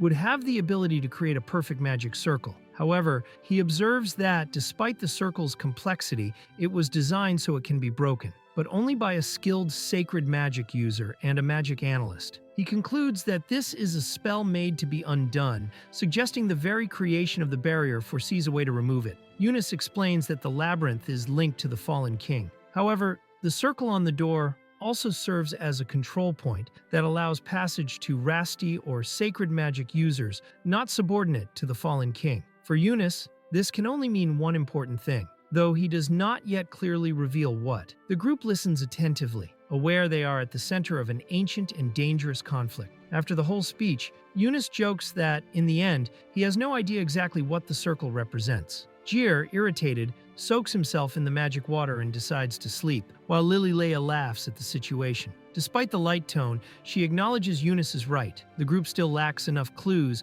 and doesn't even know what they don't know. The investigation of the mystery continues. Ununice questions Jir about not researching anything about the labyrinth. Jir, embarrassed, admits he knows nothing. Leah also reveals she was never an adventurer, only an outside contractor, and that she only knew about the monster's strength. Ununice, surprised, comments that Jir isn't even registered as an adventurer. The revelation reinforces how improvised their incursion into the dangerous labyrinth was. Jir, furious, feels frustrated thinking about the situation he was put in. Ununice comments jokingly that he will probably be detained and fined for entering a restricted area. Leah says that the more she gets to know Jir, the more she feels sorry for him. Despite the relaxed mood, Ununice admits the origin of everything they are facing remains a mystery. The group continues without clear answers, but now more united. Leah comments that everything seemed planned to harm Jir from the start. Ununice, reflecting, agrees that it makes sense. When asked if he knows why, Jir despairs, saying he has no idea.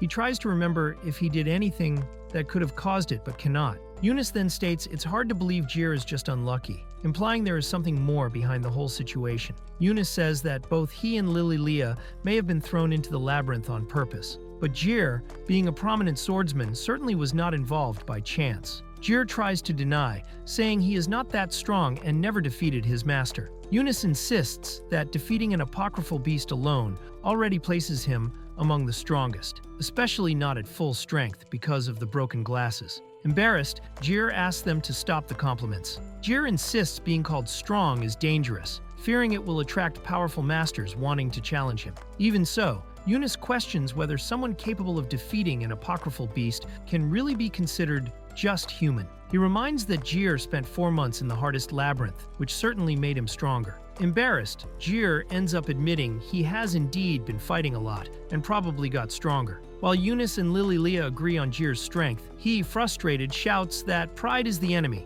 and reacts exaggeratedly. Feeling cornered, he asks if being the target of provocations became a trend. Ununice then suggests they stop provoking him and proposes to discuss something that has been bothering him. The group prepares to hear the new idea, while Jir tries to regain his composure. Ununice approaches the imposing door and suggests the three enter together. The suggestion surprises Jir and Leah, leaving them silent for a moment. The tension rises, as everyone knows crossing that door could reveal dangerous secrets and change the course of the journey. Faced with Ununice's proposal, Jir reflects silently. He admits to himself that he had never thought about crossing that door, or perhaps had never dared to act so boldly. The moment marks a turning point, where the three are about to make a decision that could take them even deeper into the labyrinth's mystery. Jir reflects on his journey, remembering he initially wanted to conquer the labyrinth, but ended up going deeper and deeper. Now, going back seems shameful. Decisively, he accepts Ununice's proposal and says he's in, as it was already his original plan. Ununice then asks Leah if she will join as well, while she considers not delaying too much and worrying the others. The trio prepares to move forward. Ununice reassures Leah, saying he had already anticipated the possibility that they were not fully prepared. He also reveals he informed Arlinette about a possible delay in their return, ensuring she wouldn't worry for at least half a year. Leah sincerely thanks him for the consideration. The group, now more aligned, strengthens itself to proceed with the decision to cross the door. Ununice suggests that since the group has reached that point, it might be faster to advance to the labyrinth's deepest floor and then return to the surface from there, instead of going back directly. Jir considers the idea of teleporting to the starting point, recognizing it as a valid option. The group seems inclined to follow this new strategy. The group decides it will be more efficient to go to the labyrinth's deepest floor, and from there return to the surface by teleportation magic. Ununice explains that the labyrinth's mana core is at that deeper level, and a mage, like him, can use that core to cast the return spell. Excited about the strategy,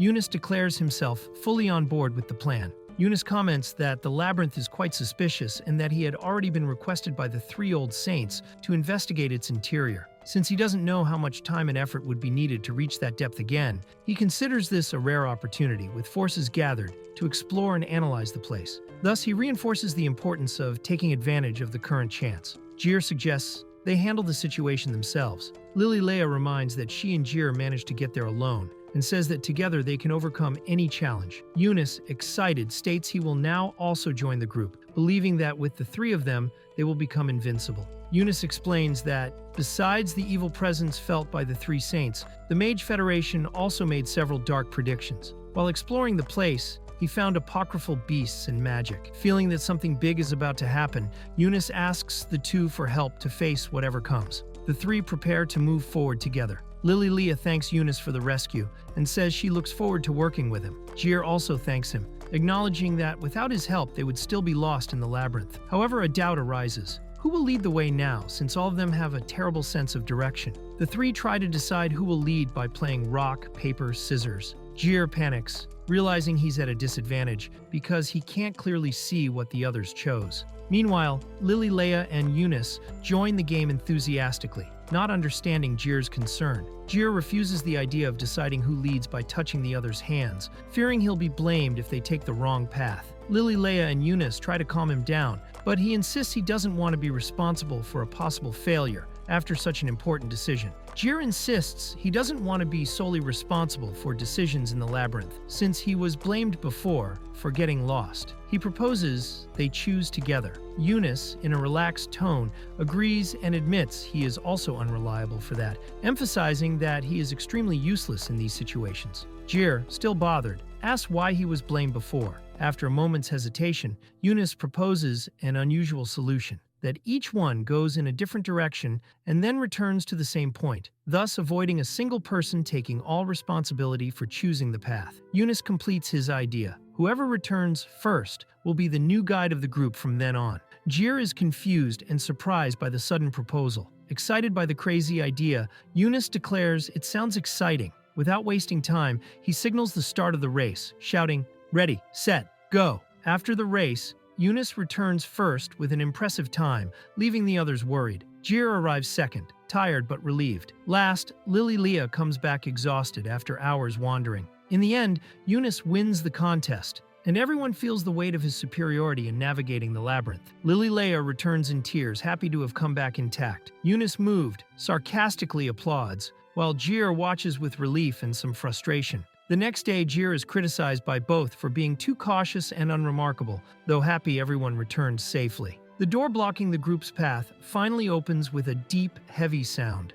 Before them appears the passage leading to the labyrinth's deepest level, revealing the next and greatest challenge of their journey. The group advances through the newly opened passage, while Ununice, amid the rain, reflects aloud whether he is really needed by the group. Leah, and Jir react with surprise, not understanding the reason for his doubt. The scene reinforces the sense of companionship growing between them. Over the course of a month, the adventure continues without problems. At first, Ununice acted discreetly and asked only to accompany the group until he got used to it. Leah and Jir agreed. However, soon Ununice loosened up and began acting more confidently. At one point, upon seeing a monster, Ununice warns Jir, who promptly offers to handle the situation. Ununice adapts well to the adventure and shows skill in defeating monsters. The progress is noticeable, drawing the group's attention. Jir praises the performance, recognizing that Ununice has found his rhythm. Proud, Ununice smiles openly, showing growing confidence. Ununice casts a spell, using the rain to activate a magic circle. Drops begin to fall and, upon touching the ground, shine with increasing intensity. The magic transforms the water into light,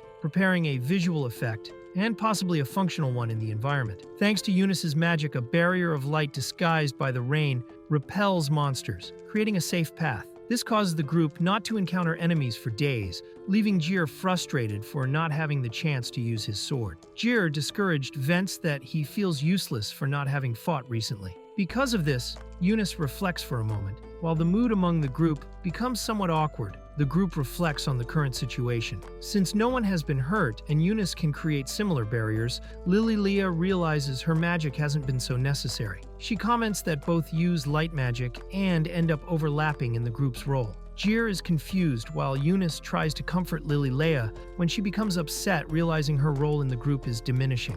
Ununice reacts dramatically to Leah's sad comment, crying loudly and asking them not to say something so depressing. Surprised, Jir and Leah try to calm him down. Ununice then quickly recovers, admitting he just felt a little left out and apologizes. Jir comments that Ununice seems like the type who easily lets loneliness get to him. Ununice expresses genuine happiness, saying it's the first time he's walked with two people close to his age. He says he was looking forward to it and is so happy he can hardly contain himself, comparing the situation to a school trip. Leah finds Ununice cute and comments on it, while Jir replies that he's been on something similar, like a picnic. Leah then says she's been on a school trip and it was pretty tiring. Ununice says he entered the Great Library very young, so he never had a chance to participate in things like school trips. Jir comments that it seems like a place where you have to enter young. Ununice confirms, saying he has never seen anyone his age enter. He explains he got access because his master had ties to the library, something very rare for someone his age, especially to get into the core of such an important place.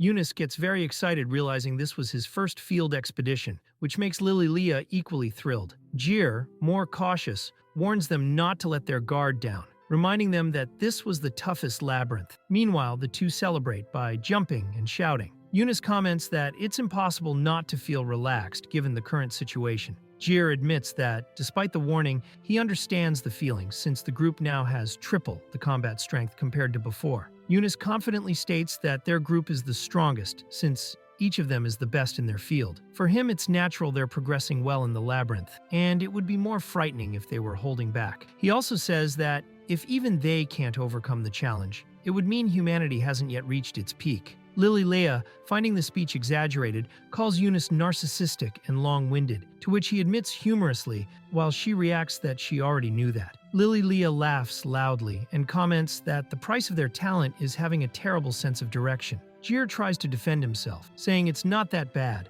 while Ununice points out that the only one ultra bad in that aspect is her. Annoyed, Leah says she doesn't want to be the only one with that problem. The scene cuts to the group around a campfire, with Ununice silently reflecting that it's precisely this lightness and curiosity of the group that keeps him interested. During a break, while eating around the fire, Leah asks why all the rank S teams stopped at the third floor. Ununice, eating a badly tasting fish, reflects that those groups were the best of their time and should have been able to progress further. Jir listens silently, pondering that something else must have happened to stop those teams from advancing. Jir reveals that the third-floor boss is too strong, saying he really thought he could die facing it. Ununice confirms the boss was that dangerous, while Leah listens, surprised. The conversation emphasizes how much of a challenge that obstacle was even for them. Ununice explains that the third-floor boss, being an apocryphal beast, was probably one of the largest and strongest. Surprised, Jir asks if it was really stronger than Nightmare,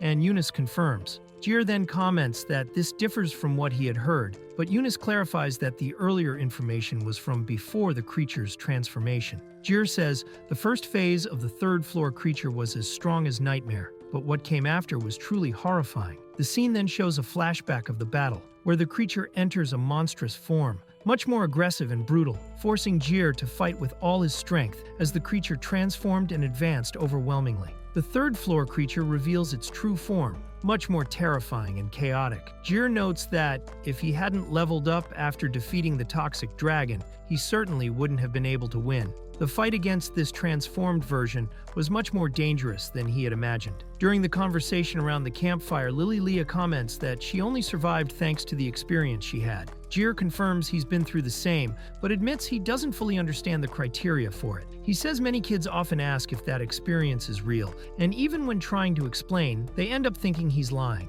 The group realizes not everyone has the chance to go through something so intense. Leah recalls that she ended up telling the kids she was lying since no one believed her. Meanwhile, Ununice watches silently, thinking about Leah's effort to explain despite not being taken seriously. Realizing he was distracted, Ununice apologizes, saying he just got lost in thought. Leah says she still has no definitive proof, but believes she might just be overthinking. Jokingly, she says that's something a character about to die in a detective novel would say, causing laughter. Spotting the next door, she gets excited and asks if it's her turn. Seeing it's another black door, she confirms it is indeed her turn and moves forward excitedly despite the group's joking atmosphere. The last door leading to the deepest floor of the toughest labyrinth would take a total of 10 days to unlock, and then, 2 days after that, something is still about to happen. The group moves through the labyrinth, excited and relaxed, unaware of the fate awaiting them. However, a dark warning hangs over them. 2 of these 3 adventurers will not leave the next stage alive. A young woman looks at the rubble of her house, consumed by fire. A man approaches and, showing compassion,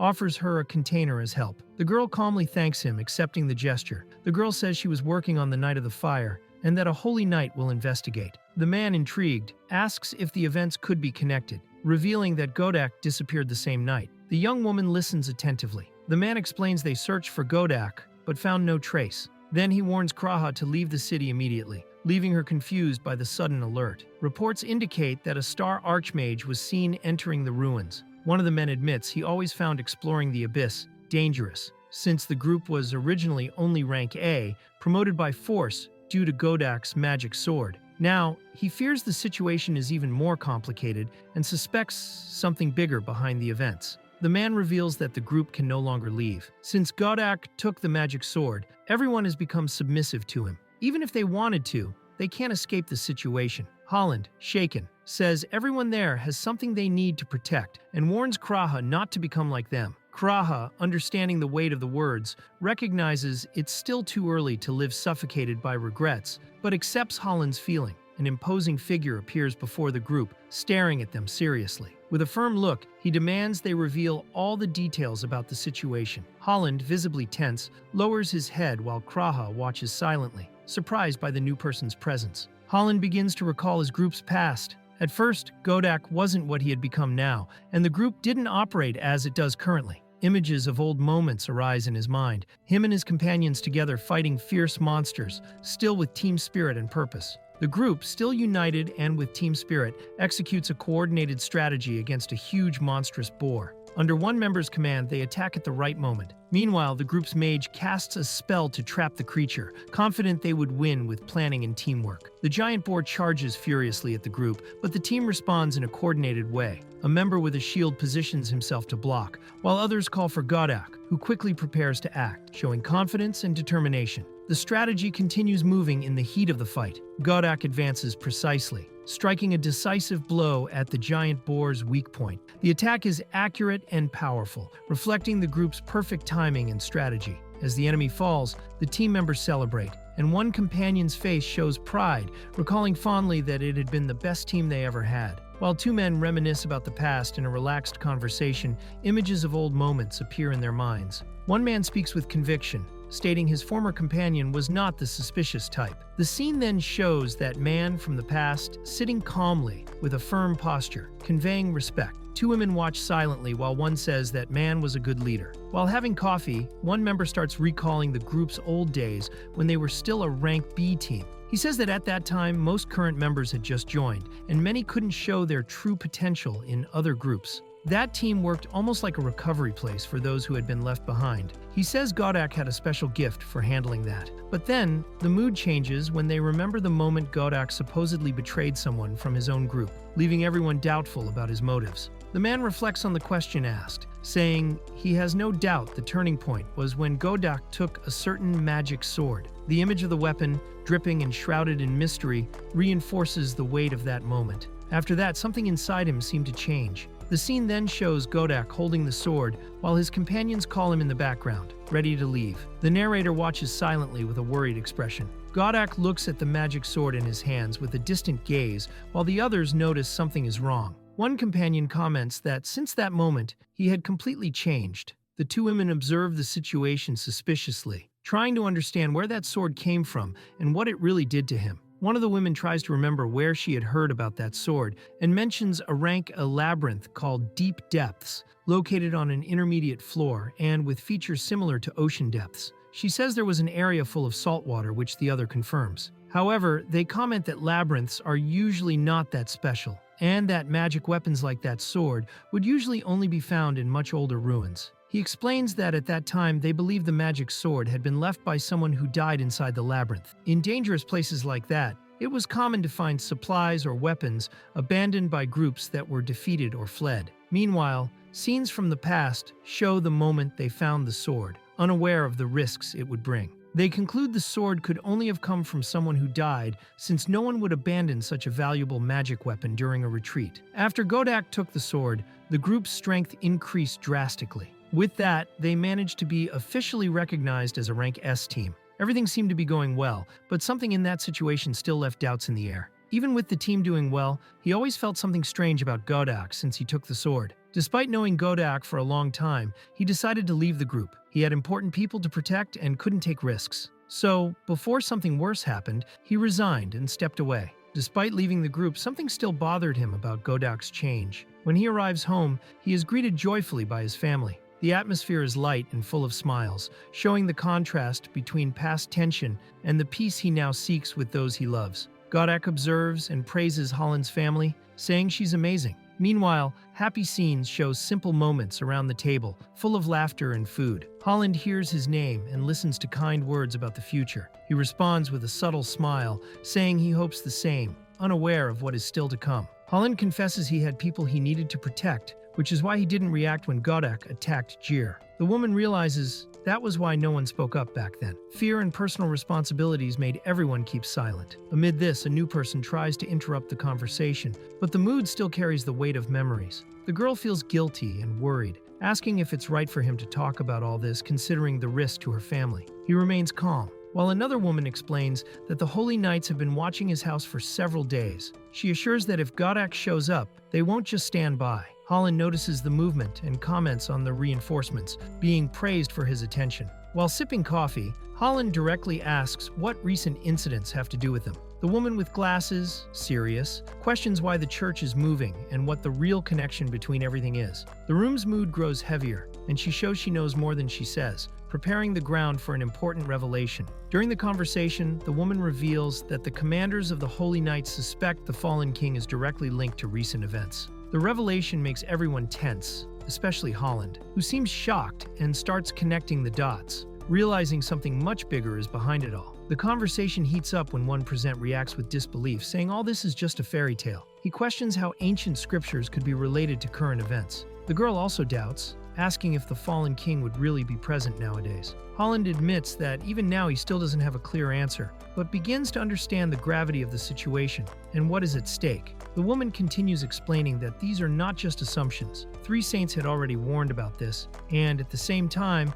the Magic Federation had similar premonitions. Among the seers who confirmed these visions was a famous archmage, making it clear that the danger is not just a rumor. The revelation shocks Holland, causing him to drop his cup as he tries to process everything. Holland is stunned by the gravity of the situation. He tries to understand if they are suggesting that Godak is linked to the fallen king. The woman confirms that for now, this is the assumption. The atmosphere among everyone becomes tense, and the girl beside him reacts with surprise, still digesting the idea that her former companion could be involved in something so dark. The girl stares fixedly at the coffee cup before her until she notices something strange. The liquid begins to tremble, as if something is approaching. With wide eyes, she starts to connect the events. She says that, although it's just a hypothesis, if they carefully analyze the timeline, they might find a clear connection between everything that has happened so far. While the woman states that the magic sword capable of reducing everything to nothing may be directly linked to the fallen king,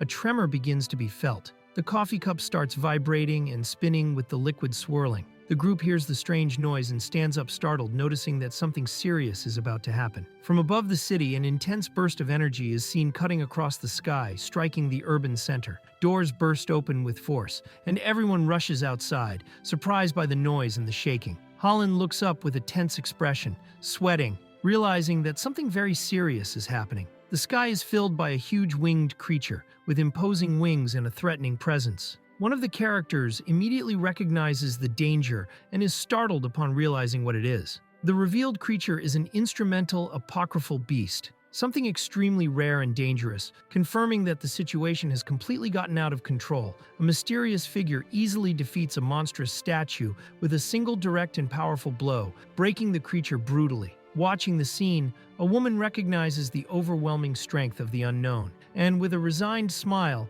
admits to herself that now she is the one who feels useless in the face of such power. With a strange smile and an unsteady look, the boy declares that now others know how he feels. Since they passed through the second door, he has been feeling something different, something impossible to ignore. Facing 2 fierce creatures, he attacks with full force, revealing that something inside him has changed completely. He realizes that the beasts before him are absurdly powerful, far superior to the enemies they have faced so far. Each carries immense magical strength, comparable to legendary monsters. If any escaped that labyrinth, it would have enough power to destroy an entire village alone. The boy watches coldly, as the weight of the threat becomes clearer. As they advance, the group reflects on the labyrinth's depth, surprised to be around the 170th floor already. One wonders how many floors remain, guessing maybe 200. But another corrects precisely, saying there will be 216, the result of 6 cubed. The unexpected answer draws attention, revealing there is more logic and structure to this place than it seems.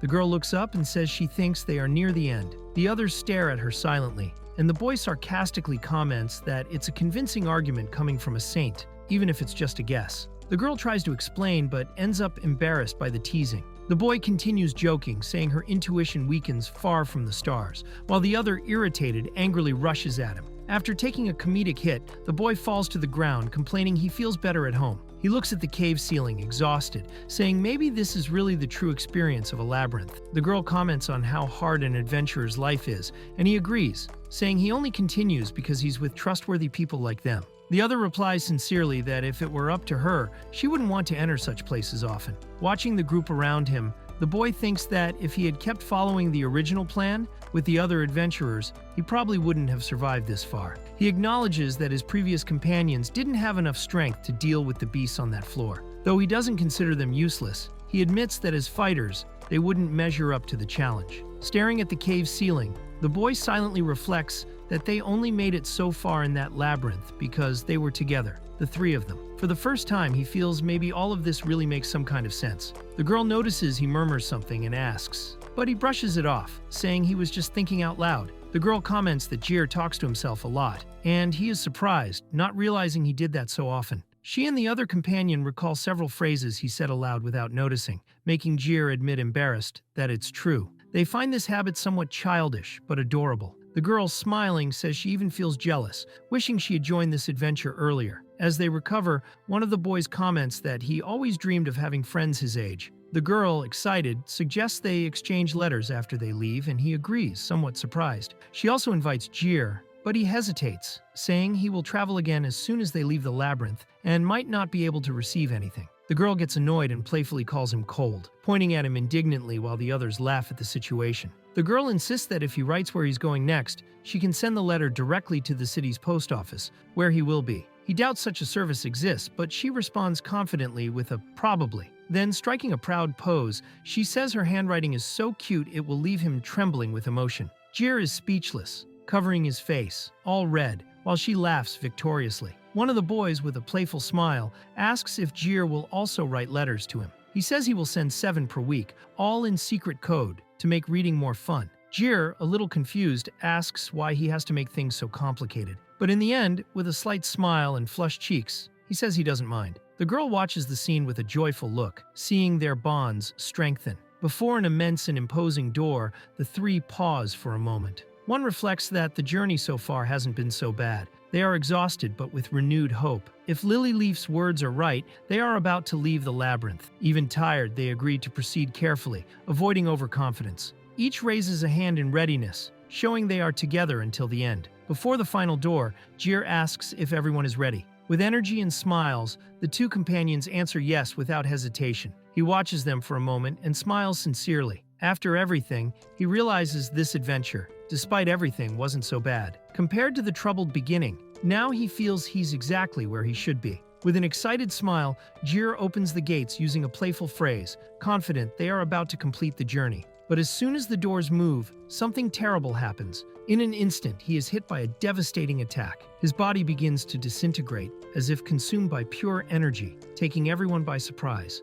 The character cautiously approaches a door, illuminated by a strong light. He closely observes a mysterious figure wearing a hood and a necklace, with a rectangular object hanging. The look of this figure shows surprise upon noticing something unexpected. The two characters launch simultaneous attacks against an enemy, creating an explosion of bright energy. One of them activates a magical shield for protection, while the other prepares a spell. The tension is high, and the moment is decisive in the battle. A luminous bird, wrapped in magical energy, flies toward one of the characters. He watches the creature with surprise and concern, trying to react to the bird's unexpected movement. The bird fires a beam of energy that hits a protective shield created by the characters. The resulting explosion throws both backward as they resist inside the magical barrier, showing effort to defend themselves from the attack. The characters focus and create an explosion of energy with their hands, destroying what is ahead. They are thrown back by the force of the impact, but one of them maintains a firm posture, emanating a powerful aura. After the explosion, the character falls to the ground, injured and exhausted. He looks up at the sky and sees shining stars. He extends his right hand, which is burned and deteriorated, while thinking about something important related to the east. The character, with a fierce and determined look, declares that the adversary must fall. Then he unleashes a powerful energy attack, throwing the enemy away. The impact is strong, and the enemy is thrown through the air as the battle continues. The attack's impact opens a rift in space-time, symbolized by a large clock in the background. The characters are thrown away while the scene emphasizes the strength and gravity of the moment with the representation of time breaking. Time rewinds 1 second, symbolized by the clock's hand returning to mark the beginning of the last second. The sound of bells echoes as the clock spins backward, showing the momentary reversal of time. Despite the broken body and fading consciousness, something important remains alive inside him, represented by a fixed and determined look that resists the loss of strength. Even with a weakened body, the character's soul remains alive, moving toward an intense light that seems about to explode. He calls the name Jir as his hand falls to the ground, showing his effort to stay present in that moment. He extends his hand, trying to reach the soul floating ahead. The gesture is familiar, something he has imagined many times before, as if trying to hold on to something about to slip away. He has visualized this moment countless times in the past, imagining himself extending his hand to reach the soul with a determined expression, as if ready for whatever is necessary. He had already tested it many times before, with the same hand, trying to hold the floating soul, repeating this action so many times that he knows it deeply. He uses his deadly technique, showing focus and determination to perform what seems to be the decisive moment. He invokes a secret sword technique, advancing with speed and strength to attack the enemy while the environment around reacts to the impact of his strike. The character executes the Moon Dream technique. 2 magical birds appear flying as he faces the enemy, who falls to the ground. He drops to his knees, panting and exhausted, extending his hand to the ground in a tense moment. The character becomes scared and confused, touching his face and questioning what just happened, while recalling the scenes of the battle that just occurred. He remembers the moment he entered the boss's room and was caught off guard by a single attack. Confused, he examines his hands and the strange sensation he feels. Suddenly, someone shouts at him not to move. Ununice is called by name, startled. A woman next to him laughs, saying he really overdid it. Then, Ununice is unexpectedly hit, showing a moment of lightness and tension in the scene. The woman scolds Ununice, saying she had already warned him not to speak. He remains silent, visibly worried and without reaction to the scolding. Ununice laughs with relief, saying he thought he was really dead. He admits that he was indeed dead and now will try to live with humility. The other characters comment that pride only brings pain. He still questions what happened before, while friends approach to support him. He explains that he went back in time 1 second, a new technique he discovered at the edge of the stars. This technique was fundamental for him to become an archmage. The woman confirms that it is the new magic she mentioned before, and he confirms it casually. He admits that, normally, he needs star alignment and preparation to use this technique, but this time he forced it. He says he can only go back a short time and was happy he defeated the stage boss. The other explains that he managed to support him in the only second he could go back. He thanks Leah, saying he is glad the fight was not in vain. She replies that if it were not for his protection, she would not have been able to complete the spell, and the organs he sacrificed to use the technique would not have returned. He smiles, a little embarrassed, while she waits for a reaction. Ununice recalls using the spell in a cave without star mana, and in that situation, he could only rely on his own life force. He laughs, saying the result was something incredible and fun, recognizing the risk he took. He describes how his internal organs exploded like a balloon, causing a loud bang. The friends laugh and joke, saying he feels renewed thanks to Leah, comparing her to a great saint. Despite the light mood, he thinks to himself that he cannot admit weakness after having lost that way. Ununice trembles and confesses he thought he was going to die, and that in fact, he did die. He is discouraged and does not want to move anymore. The woman hugs Ununice, while another character comments that the situation is getting difficult for them. The scene ends in silence, showing the weight of the moment. He thanks the 2 companions for their support and help, showing gratitude while sitting on the ground, still recovering from the battle. They exchange gentle smiles, and the response is a simple "you're welcome," showing a moment of relief and connection after the tension of the fight. He is asked if he thinks he will be able to keep defeating the floor bosses as before. He hesitates, makes a confused expression, and honestly replies that he has no idea if he can. He says he defeated the boss with the effects of the awakening, which allowed him to use time reversal immediately after the experience. The others also confirm they went through something similar, and their rankings improved a lot because of it. He talks about a phenomenon called the experience. Although never officially defined,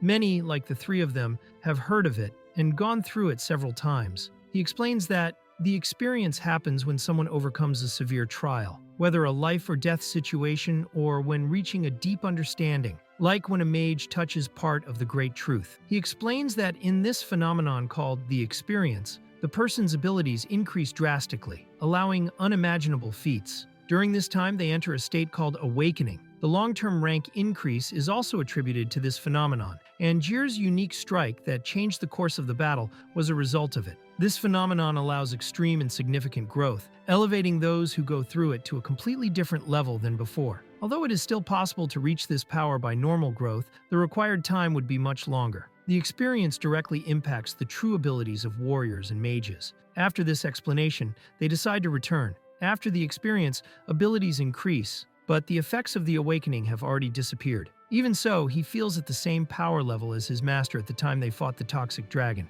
He believes that, even without the awakening, he can confidently face a boss of that level. He recognizes that he is not at the same level as before. When he was split in half by a ray of light, it was not due to carelessness, but because he was easily defeated in pure strength. He admits his inexperience and that the world is vast. Despite that, he believes that as long as there is life, there is hope, and it may take time to return to the surface, but he will keep trying. He says it is better to try to return than to never return at all. The other agrees that it is a reasonable suggestion and says he would like to do it but hesitates, showing doubts. They ask Lily Leah about the floor boss that Jir defeated, whether it was an apocryphal beast, and how powerful it was. She answers that it was a mid-level beast. She explains that the floor boss is below average in direct combat, which surprises the character as he mentally revisits the intense moments of the fight. Jir sits on the ground, looking up with an empty expression, until suddenly he is startled and exclaims, "Huh," showing surprise or confusion.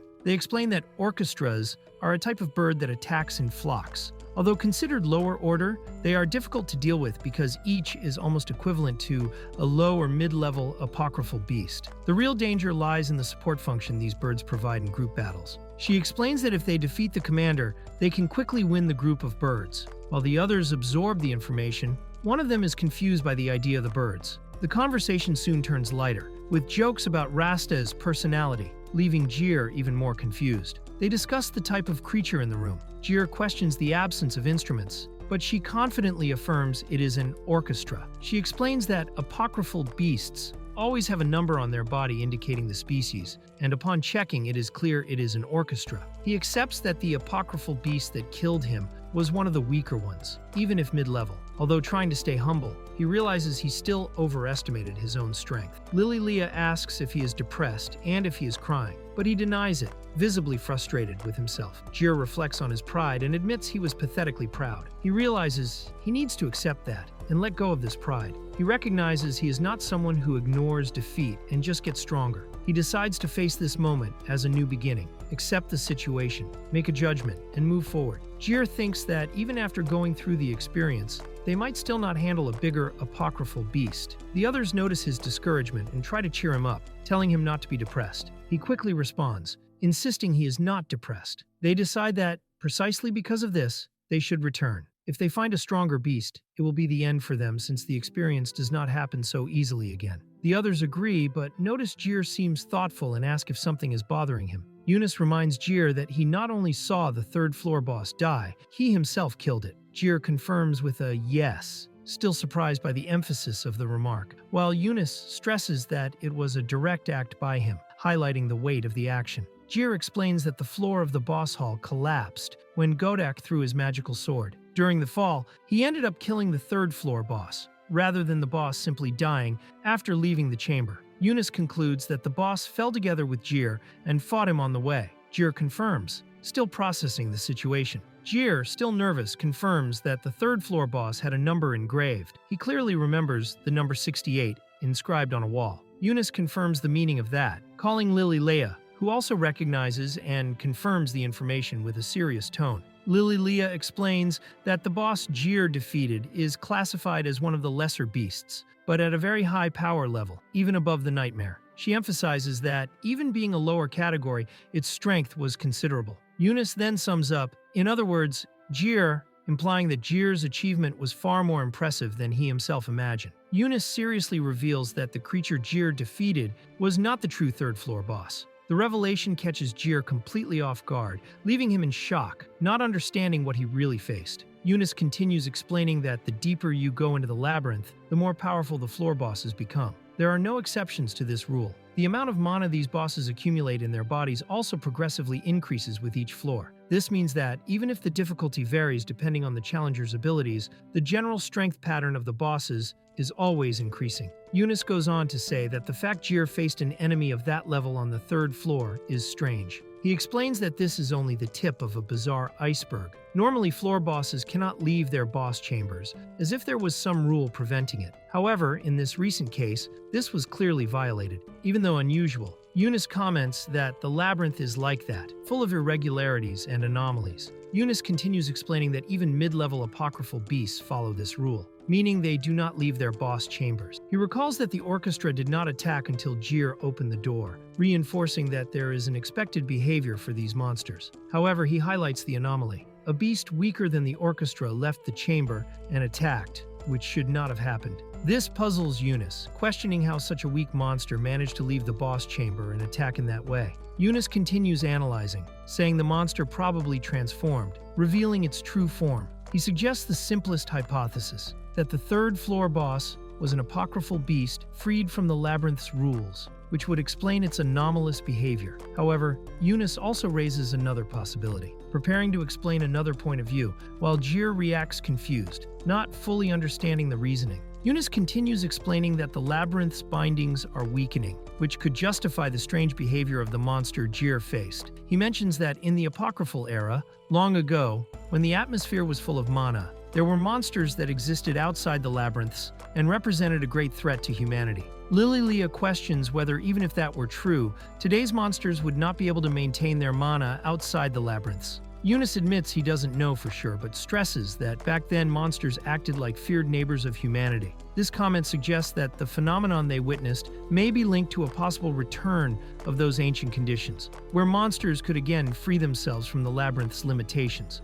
Jir wonders if the return of apocryphal monsters could really happen nowadays, since that belonged to a distant past. Eunice answers that, in the worst case, yes. The group recognizes that they are already facing one of those monsters, a terrible creature that seemed to come from ancient history. Facing this reality, Jir admits he can no longer deny the possibility that the apocryphal era may truly repeat. Jir is confused by the situation and can't understand everything. One of the companions tries to calm him down, saying maybe he is overthinking, and that what happened on the 3rd floor was a special case. When asked, Leah hesitates and reveals that there are lost pages in the Apocrypha records, leaving everyone intrigued. Leah explains that a fire destroyed part of the Apocrypha records 700 years ago. Besides the original book, 7 volumes of the first manuscript were also damaged, leaving the information incomplete and confusing. From the 2nd manuscript onward, everything became so vague that it is difficult to distinguish what is true. As a child, she used to read those records and imagine the possibilities and battles of the past, like the fight against the fallen king.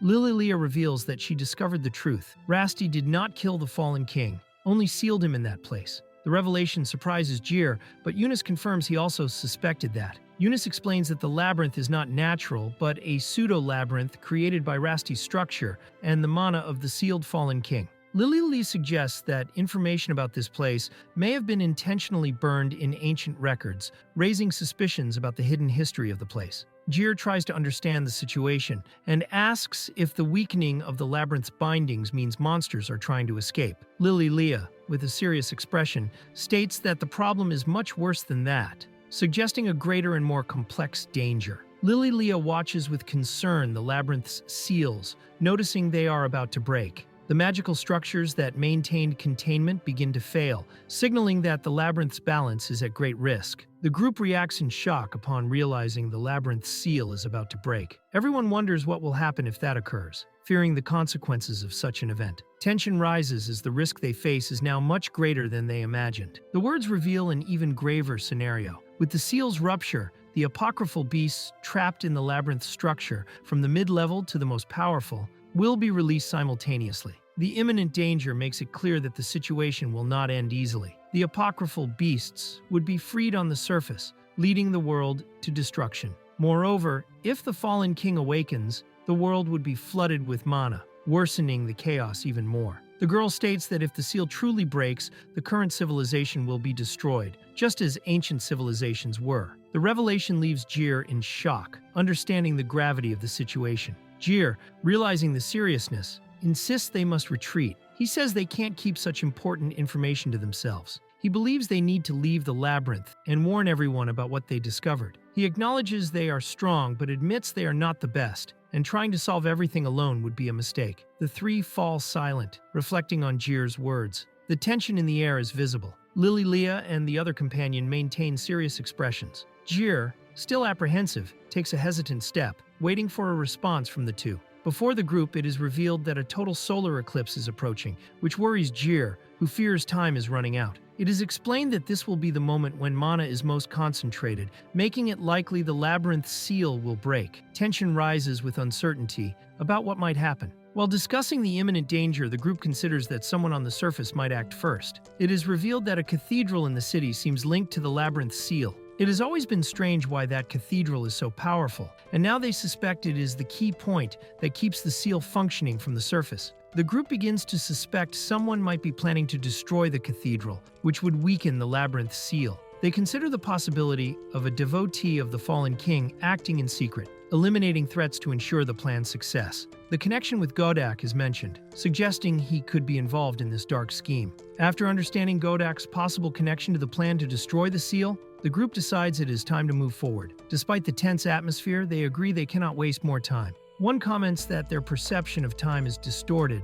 but even so, quick action is necessary. The group learns they have only 3 days until the solar eclipse, when the labyrinth's seal risks breaking. Even without knowing how many floors remain, they understand they need at least to reinforce the seal before the deadline. Tension rises as one member calls Jir, indicating an important decision must be made. Lily, Leah, in a serious tone, tells Jir that the situation has nothing to do with him. Surprised and confused, Jir doesn't understand why he is being sidelined. The tension in the air grows, making it clear that important decisions are about to be made. Lily, Leah reveals that she and Ununice had a clear mission: to reseal the fallen king. Both were indispensable for this, and if one left, the seal could not be completed. For this reason, she informs Jir that from that point forward, he would no longer be needed in the mission. Jir is surprised by the decision. Lily, Leah makes clear there is no guarantee of survival from that point on. If they faced an even more powerful beast, it would not just be a difficult fight, but a matter of life or death. They make clear that from that point forward, only certain death awaits those who continue. Lily, Leah thanks Jir for accompanying them up to there, implying he should not go further. The girl smiles and blocks his advance, saying he has gone far enough. Faced with this, the young man watches in shock, realizing his hands are bound by chains. The situation in the labyrinth becomes even tenser. The boy reflects on his weakness and fear of not being able to protect his friends. He admits that without his glasses, he is unable to fight properly. Sitting on the stairs, he faces his vulnerability. Even so, he decides to say something he knows is a difficult request while the girl watches him attentively. The group faces an urgent situation with the approaching solar eclipse. The young man, aware of the long journey ahead, recognizes the girl is not obligated to fight. Even so, with a determined look, he asks for her help. Overcome by fear and the weight of responsibility, the young man feels his heart tremble. Even so, with effort, he asks them to risk their lives to save the world and lead them to the labyrinth's deepest level. Determined, he prepares to move forward. The young man, despite admitting his limitations and insecurities, shows enthusiasm. He recognizes he is not good at anything except wielding a sword, and that he gets lost easily, but still feels happy and willing to go on. The girl watches, surprised at his determination. Determined, the young man extends his hand, acknowledging that without help, he will never see the sky again. The girl accepts the gesture with a smile and thanks him. He replies with a confident nod, sealing the decision to go together. The two shake hands, sealing the commitment. The young man recalls that his initial goal was to conquer the labyrinth. Renewed by this memory, and now with an ally, he takes the first step forward. The three young people continue their journey through the labyrinth. Despite the fatigue, they show renewed hope. Their steps, once firm, now carry the weight of lived experiences. With confidence, one suggests the way forward, guiding the group ahead. The girl remembers a name she heard countless times in childhood, associated with an old and powerful enemy described in sacred texts.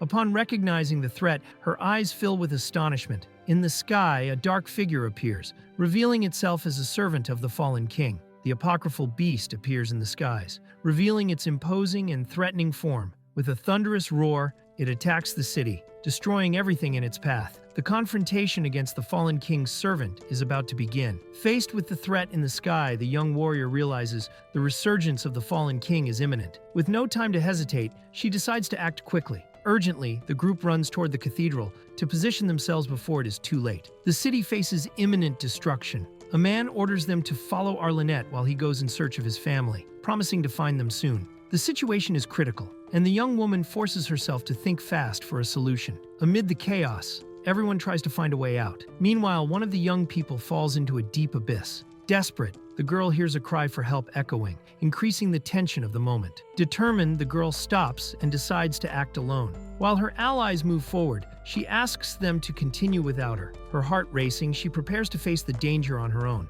Amid the ruins of the destroyed city, a child cries next to her injured mother. Desperate, the child asks for help. The girl who stayed behind finds the scene and, without hesitation, begins removing the debris to try to save them. The girl acts quickly to help the child and her mother. While removing the rubble, she recalls a past moment when she failed to save someone. Determined, she now thinks only about what she can do in the present to avoid repeating that mistake. The girl reaches out her hand to help the child stand. Determined not to fail this time, she holds on firmly. The child thanks her with a shy smile. However, a strange sound begins to arise, catching the girl's attention. While helping the child, the young woman notices the approach of huge creatures emerging from the rubble. Surprised and alert, she prepares to face yet another imminent danger. The young woman confronts monsters that emerged from the labyrinth. Frightened, she tries to understand how this is possible. With the child beside her, she thinks about fleeing but realizes she may need to fight to protect the child. The tension rises as she evaluates her options. The monstrous creature approaches, threatening, while the young woman protects the child in her arms. On alert, she quickly steps back, seeking a way to escape or face the enemy now right in front of them. At the critical moment, allies appear to protect the young woman and the child. Surprised, she recognizes the group and calls for Kraa, relieved to see reinforcements arriving to face the threat. The group of allies gathers, checking if everyone is okay. Holland informs he has already taken civilians to the cathedral and that now only the wounded remain to be helped. Relieved, the young woman calls for Kraa, happy to see he is safe. Holland confronts the furious companion, questioning why the young woman was not evacuated as planned. The girl, confused, watches the argument. The man tries to justify himself, saying he had no other choice given the situation. Despite the confusion, the man explains he tried to keep the young woman safe with the Holy Knights, but she ended up returning. He admits that, in any case, she would never accept staying away from the fight. Watching the scene, he smiles, recognizing her determination. While observing the young woman, the man reflects that she reminds him a lot of himself and his companions in their early days. Inexperienced, powerless, but courageous enough to move forward. He recognizes that determined spirit in her, insisting on fighting, despite difficulties. Kraa recalls how, in the past, he and his companions were also driven by admiration and determination. He notes that, even rejected, the young woman never gave up and kept seeking a path. Persistent and stubborn, she now inspires the same feeling they once carried. The young woman hears that one day she will be a great adventurer. While absorbing these words, one of the allies expresses frustration, saying they should have taken Kraa out of the city before the tragedy. The tension remains, but the encouraging words deeply impact the girl. The adventurers talk among themselves, worried that over time the young woman will become like them, bitter and worn out. They wish for her to keep her free spirit and not be consumed by the same scars of the past. The mood is reflective as they recognize their own faults. Determined, the young woman firmly states that she will not run away. Her courage surprises the group. Kraa, with a confident smile, says he already knew she would make that decision, admiring her stance even more. The young woman hesitates but is soon questioned. If she was not there to fight, why was she fully armed? Confronted with the truth, she realizes her real intention. The ally confirms firmly that he also intends to fight. Motivated, one of the allies shouts that, if they don't fight, no one will. Others join in, saying they need to protect their families and loved ones in the city. The spirit of unity spreads through the group, which prepares with determination to face the threat together. During a moment of rest, the adventurers talk in a tavern. Godak shares his desire to help the next generation, just as he was helped in the past. He wants to be the foundation that allows others to advance even further. The group listens in silence, reflecting on the legacy they will leave. The group decides to formalize their commitment by creating a guild called Future Plan. With renewed spirit, they affirm that if they cannot protect the city, they do not deserve the title of rank S adventurers. United, they promise to fight with everything they have to honor this new purpose. Before leaving, the young woman says goodbye to Kraa,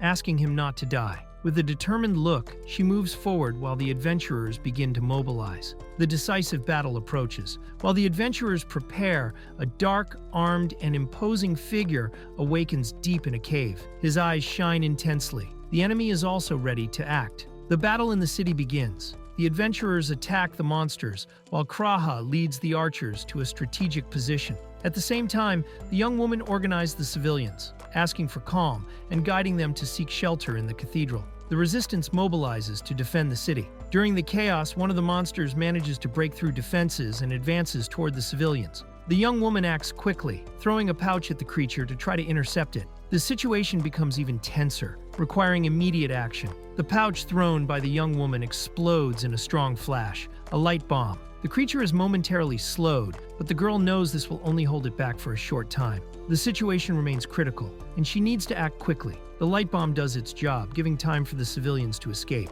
The young woman orders them to run while they can. Meanwhile, the adventurers coordinate the defense, reporting that 5th Street is clear and requesting reinforcements for the East District. The fight for the city continues intensely. Kraa leads the archers, ordering them to keep constant fire to prevent the monsters from advancing. The group responds with determination. Meanwhile, the young woman, observing the situation, prepares to act again, following Kraa's leadership with renewed focus. The young woman spots in the sky the imposing apocryphal beast approaching the city. In shock, she realizes the imminent danger and shouts desperately for Holland, warning about the rapidly approaching threat. The apocryphal beast attacks brutally, causing destruction as it lands in the middle of the group. Holland and other adventurers are violently thrown by the impact. Amid the chaos, the enemy stares fiercely at its targets, ready to advance again. One of the adventurers attacks the beast angrily, but soon realizes the creature's feathers are as tough as steel. While being thrown, he understands the fight will be much harder than they imagined. The group now faces an almost impenetrable enemy.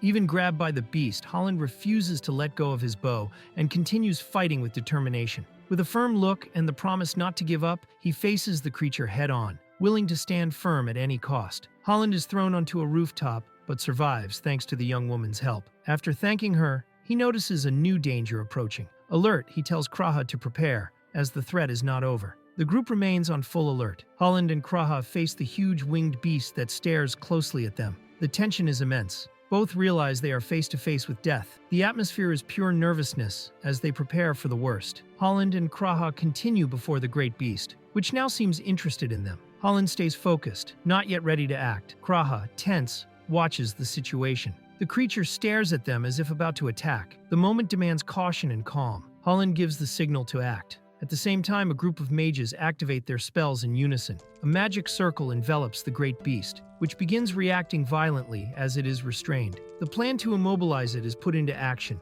The mages manage to trap the beast with spells, but Holland warns it is too soon to celebrate. Quickly, he orders the archers to attack non-stop, taking advantage of the creature's reduced mobility. Following orders, the archers ready their bows to launch a rain of arrows. The archers continue the attack, concentrating their arrows on the beast's wings. This is the standard method to stop flying creatures. Kraa watches the strategy being executed and, determined, orders everyone to keep the pace and keep firing without stopping. Holland advances determinedly, aiming directly at the creature's weak point. Even though the feathers are as tough as steel, he knows a point-blank arrow can still pierce them. Preparing the precise shot, he bets everything on a single decisive attack. Kraa watches the creature closely. Suddenly, she notices something strange and remembers an old piece of information. The beasts called instrumentals are actually dragons. A strong premonition makes her hesitate. Even with the fight underway, she understands something much bigger and more dangerous is involved. Kraa shouts in alert, noticing the beast is about to breathe fire.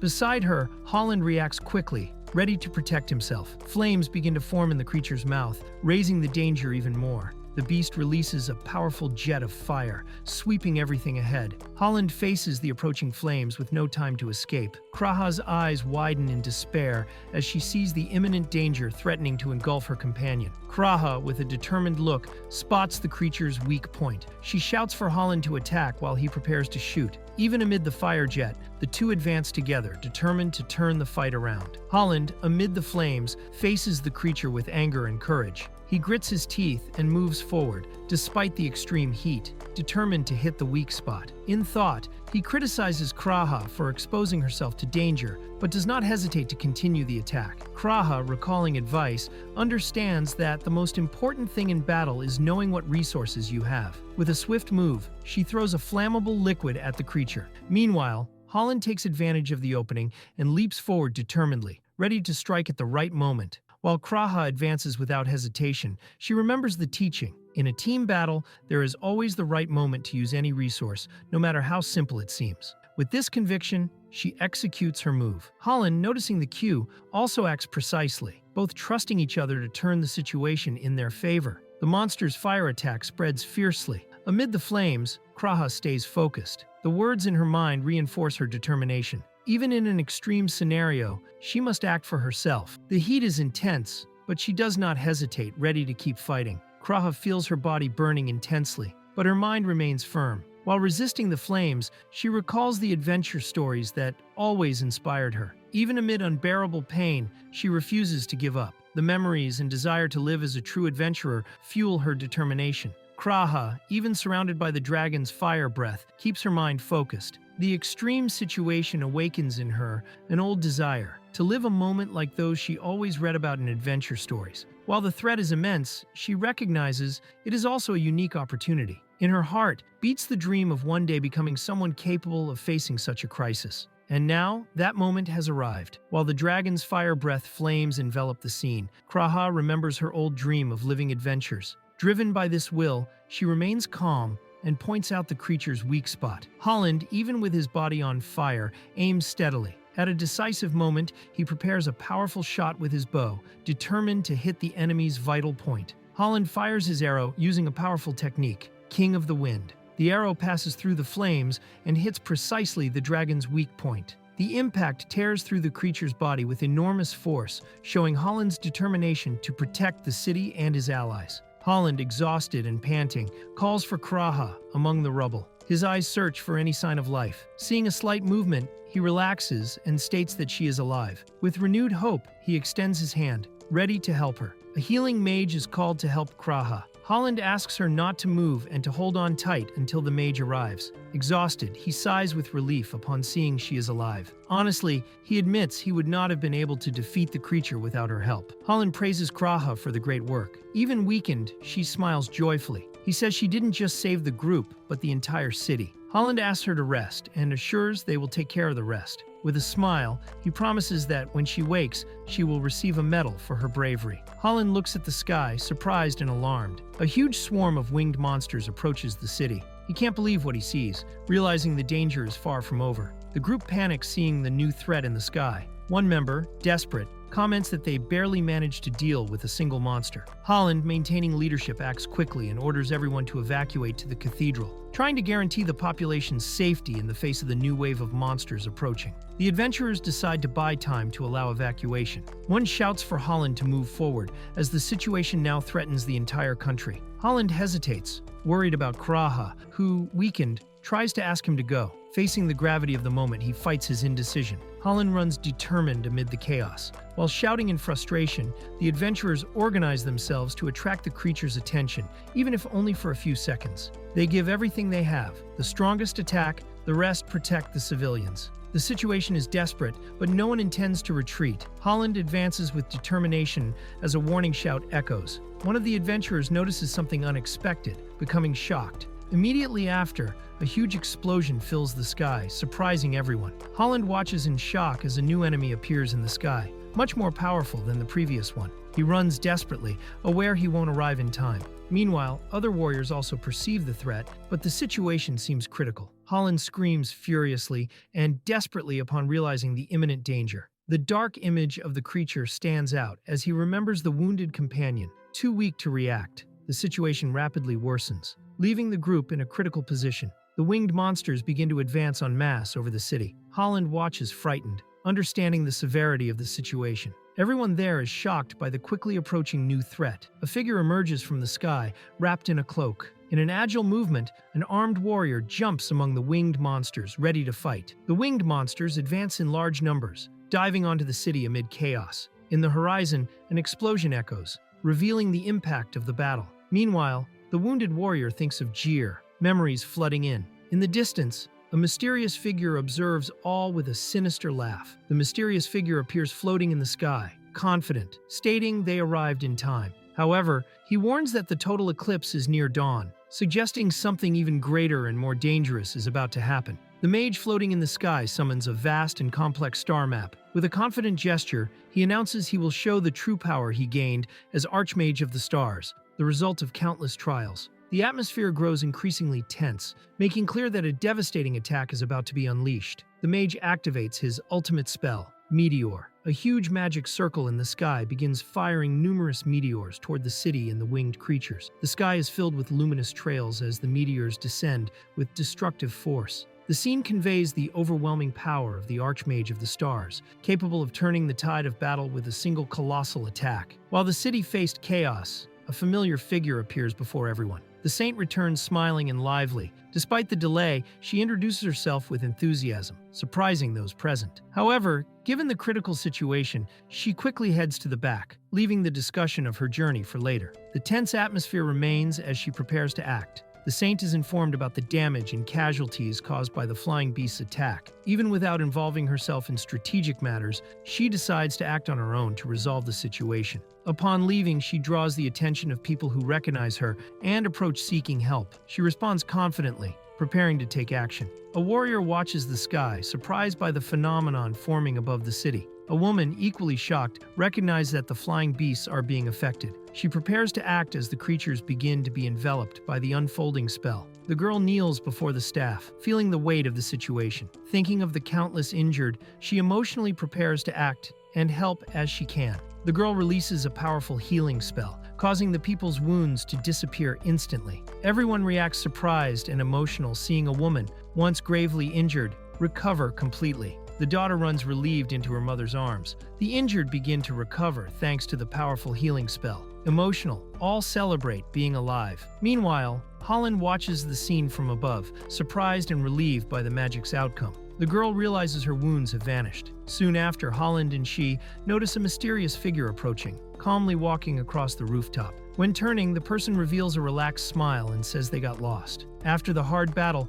the character reflects on how difficult it was to face the situation. Without rest, they patrolled every passage and eliminated all monsters they found. Holland, exhausted, watches the sky while thinking how everything was extremely tiring. During 3 exhausting days, the group fought non-stop the monsters plaguing the city. After another confrontation, the young archer finally breathes, relieved, exhausted, but satisfied with the progress made. The protagonist enters the place shouting someone's name loudly, scaring those nearby. When called, one of those present introduces himself, trembling. Meanwhile, a woman watches carefully, surprised as she looks at his face. She feels she has seen that face before. At the same time, another man appears and the attention shifts to him. The boy curls up as he thinks about the future, clearly unsure what to do. The girl beside him tries to understand and asks what is happening. She remembers they said only he was on their side. As they whisper among themselves, the other man watches silently. The girl begins explaining that the entire city was evacuated to the cathedral when the beasts attacked.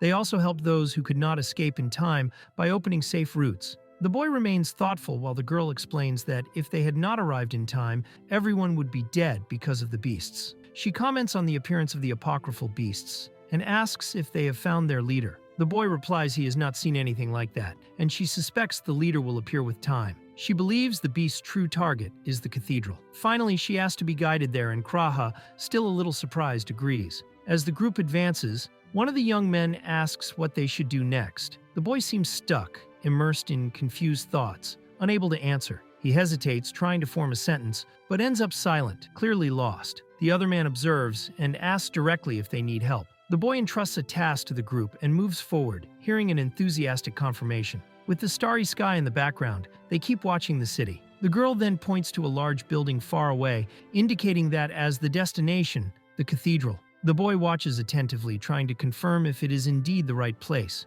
The boy seems to realize something important, looking at the horizon with a thoughtful expression. The girl watches, surprised, trying to understand what he saw. Suddenly, he positions himself as if to leave and firmly grabs another ally's hand. The girl is startled by the sudden action and tries to stop him, but he has already decided to move forward. The girl gives the boy a spare pair of glasses she had carefully kept. She comments that she kept them safe until now, but warns they might have been damaged during the previous fight. The boy watches silently, visibly surprised by the gesture. The boy opens the case and calmly examines the glasses. He notices one of the temples is damaged and starts fiddling with them, analyzing the situation. The girl watches silently, seeming surprised by what he is about to do. Then, without hesitation, the boy lifts the glasses and throws them forcefully into the air, under the starry sky, leaving the girl speechless. The boy raises the glasses with a completely insane smile on his face, shouting excitedly while holding them high. The girl watches from afar, confused and worried, wondering if they were still in good condition since she had kept them for so long.